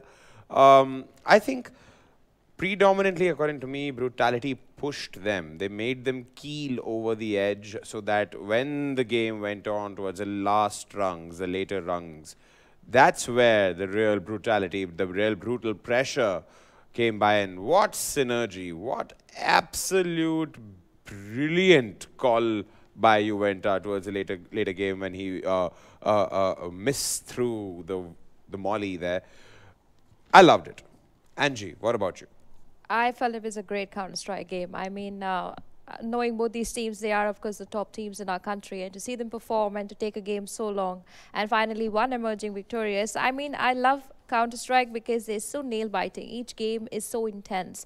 And I like watching teams like this actually play because it shows how much of good skill is still there in our country. And even though in the first 10 rounds that I watched, I mean, Brutality had quite a lead in that. And then there was a huge switch where Invictus kind of brought back all that. But then again, we saw Brutality. Like you said, they're always known to be the late gamers who just come back much stronger. I think they gave it a little easy in the mid-game, but again, they came back and then destroyed. Yeah, they started off so beautifully. I mean, 8 rounds down the line, you have a 7-1 scoreline, and then suddenly, if I can give a quick recap there, suddenly in between they seemed to lose the edge, or they were getting outplayed, which is also acceptable considering they were not facing any other team but Invictus. Yeah. It's a lot of rivalry included there, and I think according to me, I think it should be like either Rix or Venom who stood out. Not that the other players did not. Everybody played their part vehemently, absolutely beautifully. But I think Rix, as usual, stood out as a great opper, a guy with a great sense of map, and I think this victory was well deserved by Brutality. I believe the fact that maybe this time around it's Brutality's summer season. Maybe. It I don't could know. be. We would definitely see them at the LAN finale this year. They have missed out quite a few LAN finales in 2017. They do. They have. But considering that this is the old school lineup of Brutality, and now they are in a position where I can make this claim. They have not lost a single game. With this victory, they've managed to not lose a single game altogether. So they're in a different league altogether. True. They're in a different league right now. So that puts them in a situation of power, which they can totally exercise now. And I believe the other teams in the Masters League should definitely keep an eye out for Brutality, because these guys are here for blood and they are definitely going to get it. In fact, if we pull up the current standings, look at this. Brutality has gone on to the second position. Invictus managed to lose the one game they lost today. One game, and now Brutality has inched a step closer. 3 points short. 3 points short. If Brutality wins the next match, they will be at par with Invictus. Entity Gaming has managed to sniff out one game off their 5 games. They managed to win 4 out of the 5 they played. They managed to secure 12 points. The same points, but then again, that one loss makes the difference. SRA, brilliant gameplay yesterday when we saw them. 4th position, that's where they stand currently. Portal Esports, our neighbors, the country next door, Pakistan, they are from there. They have managed to play 4 games, and they have managed to lose only 1 out of those 4. Respectable, commendable. ATE Gaming, down under 6th position, 6 games played, 3 wins, 3 losses. Now, this is where I do not understand what's wrong. I mean, I don't know. Tito, Savage and team should definitely buck up. They lost their second game to SRA, which definitely... But I think Tito wasn't there for that game. He wasn't there. He wasn't there. Maybe But again, he's still a part of the team. He's still part of the team. You can't... You no, can... but maybe that loss was more significant for them because they didn't really have one of their teammates. So it always kind of spoils the whole synergy. See, I believe the fact that, sure, you can somehow make Tito Savage go on a vacation from Too Easy Gaming, but you can't let Tito's you can't remove Too Easy Gaming from Tito Savage. He's gonna be an integral part of Too Easy Gaming for me. So for that point of matter, this is currently unacceptable for me. Too Easy is a very strong contender. They have given a tough fight to the biggies, and the team is absolutely good. And considering the fact that they played 4 games, so they still have a long way to go. They still have in hand quite a few matches. They are being faced by Malhar, which again is a very strong contender this time. They are giving a good fight. They are the same levels. They are two wins, 2 losses, 2 wins, 2 losses for both the teams. Intensity Pune 5 on the other hand. Now these are the bottom 4, which definitely need to buck up. War and Wagband, I do not know what is wrong with them. Adi has also mentioned this immaculately so many times that they need to look into their gameplay. They need to improve their game. Not that they're bad. It's just that killing under pressure is something which is not expected of you in the Masters League. Well, everybody gets stage fright. I get stage fright, so I can't take that away from them. But they're against really strong teams. If you see the last 4 teams have all managed to win only a single game out of all the games they played. I mean, Intensity, Pune 5 and Iati have more of a chance considering they still have only played 3 games. So I can expect some movement up. But again, for Wagband and War, this is going to be a very shady scene. War totally a lot more than Wagband because, like I said, they are 6 games down. They are exactly the halfway mark. If they win all the other 6, they still would be in the bottom 4. They would be in the red zone if they play well, they can retain a Masters League spot. Otherwise, they're going to get relegated.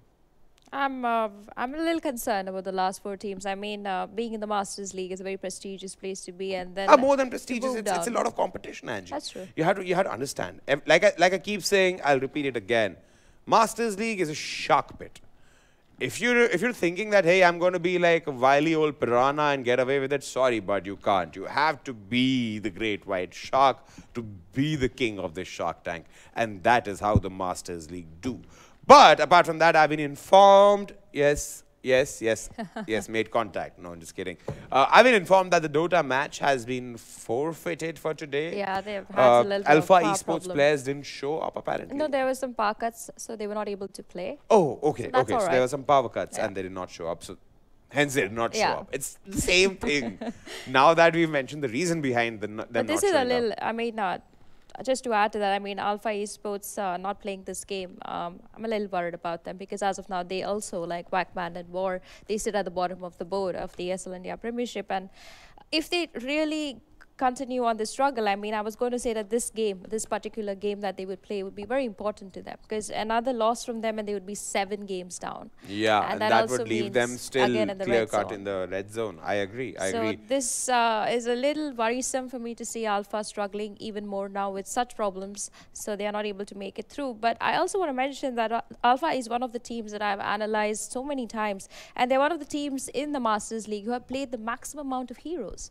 And that is also very interesting for me because most of the teams who are sitting on top, yes, you know your drafts, you know your players, and there are so many things about it. But at the end of the day, if your team is so versatile that they can play so many multiple heroes, that itself shows so much skill that your team has. Indeed, indeed. Like you aptly mentioned, they are yet to win a single game, and this has also added up to the misery they've already stockpiled upon their heads. I mean, let's pay a very close attention to the bottom 4. Let's start with that. I have zilch idea. And when I say this, I have zilch idea. I have absolute zilch idea why the council is in a 9th spot. A team like Council, remember Angie, they are the people who won the Bangalore Challenger last year. They have been giving a tough fight consistently. Sadly, if I remember, Winters League, they could not make it to the finale. If I'm not wrong. Yeah, they could not make it. But again, not expected out of the council. They have played 4 games. They managed to lose 3 out of them. They still have a chance to make things better, and they better do. They deserve so much more better. In their defense, council has played amongst the makers of Signify, ROG Titans, Reckoning Esports. So I mean, I would let them keep those 3 losses because it's very difficult to defeat. I mean, it's a different tier of teams that they have gone up against. So I'm looking very positively at council because they've got an easier bunch coming their way now. I'd even had this conversation with Adi about ATE Gaming and Counter-Strike. The losses that they have faced in those games are against the top teams. So now you kind of have the easier games. And I think Council should not be too worried. They're doing fine. They've only played about 4 games. They've got a lot more games. Like I said, they have pretty much a lot of games to cover. But what about the other 3? I mean, you look at Akatsuki, you look at Nefarious, look at Alpha Esports. Now, these are the teams who are definitely in the red zone, specifically Alpha. A single game at least, boys. Come on. Come on, a single game. You can't go with the 0 points in the Masters League. Now, moving on from the bottom 4, the danger zone, as we like to call it. Now, in the 8th position and the 7th position, we have ATE Gaming in the 8th position and Reckoning Infinity in the 7th position. Predominantly the same points, 6 points each, 5 games played, 2 wins, 3 losses. Now, the interesting bunch. See, again, Reckoning Infinity and ATE are going to be in a very scary position if they start losing more than they're winning.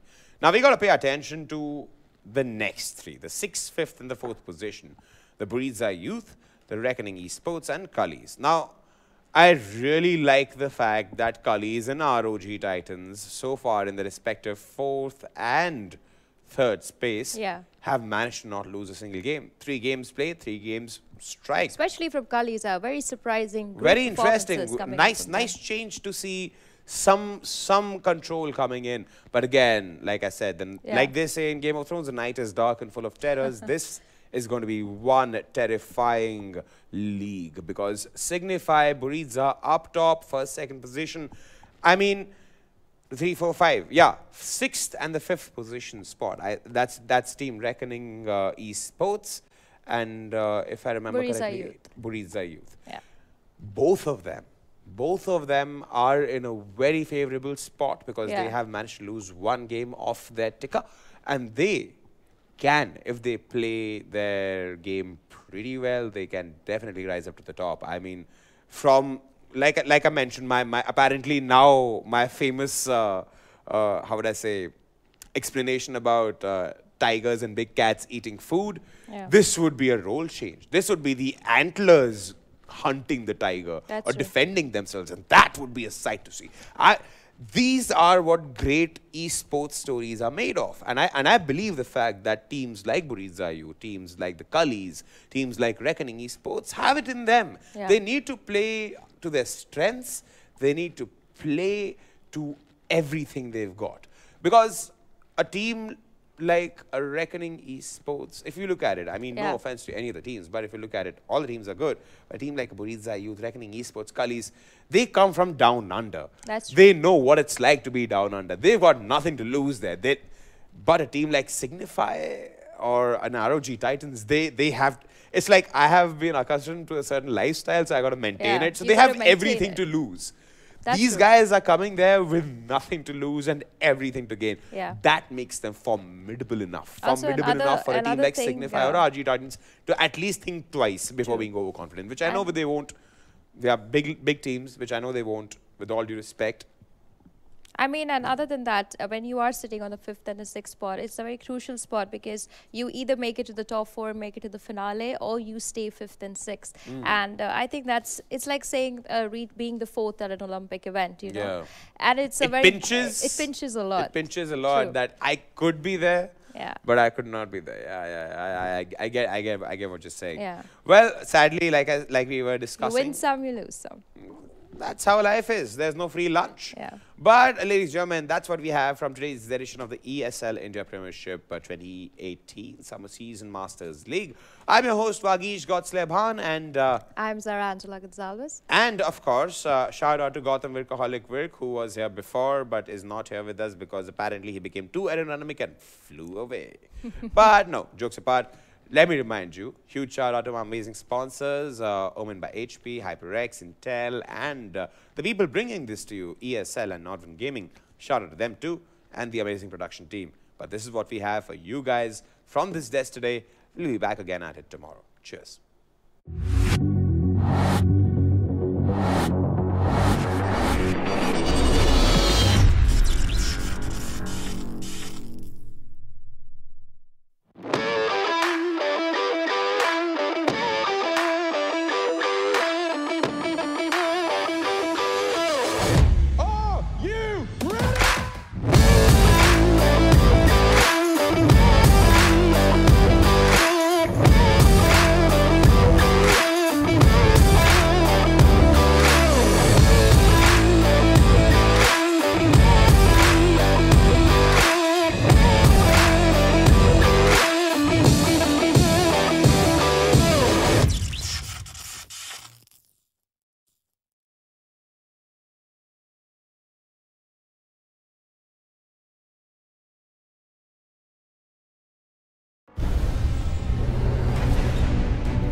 game, record, and stream without compromise on Intel Core i7.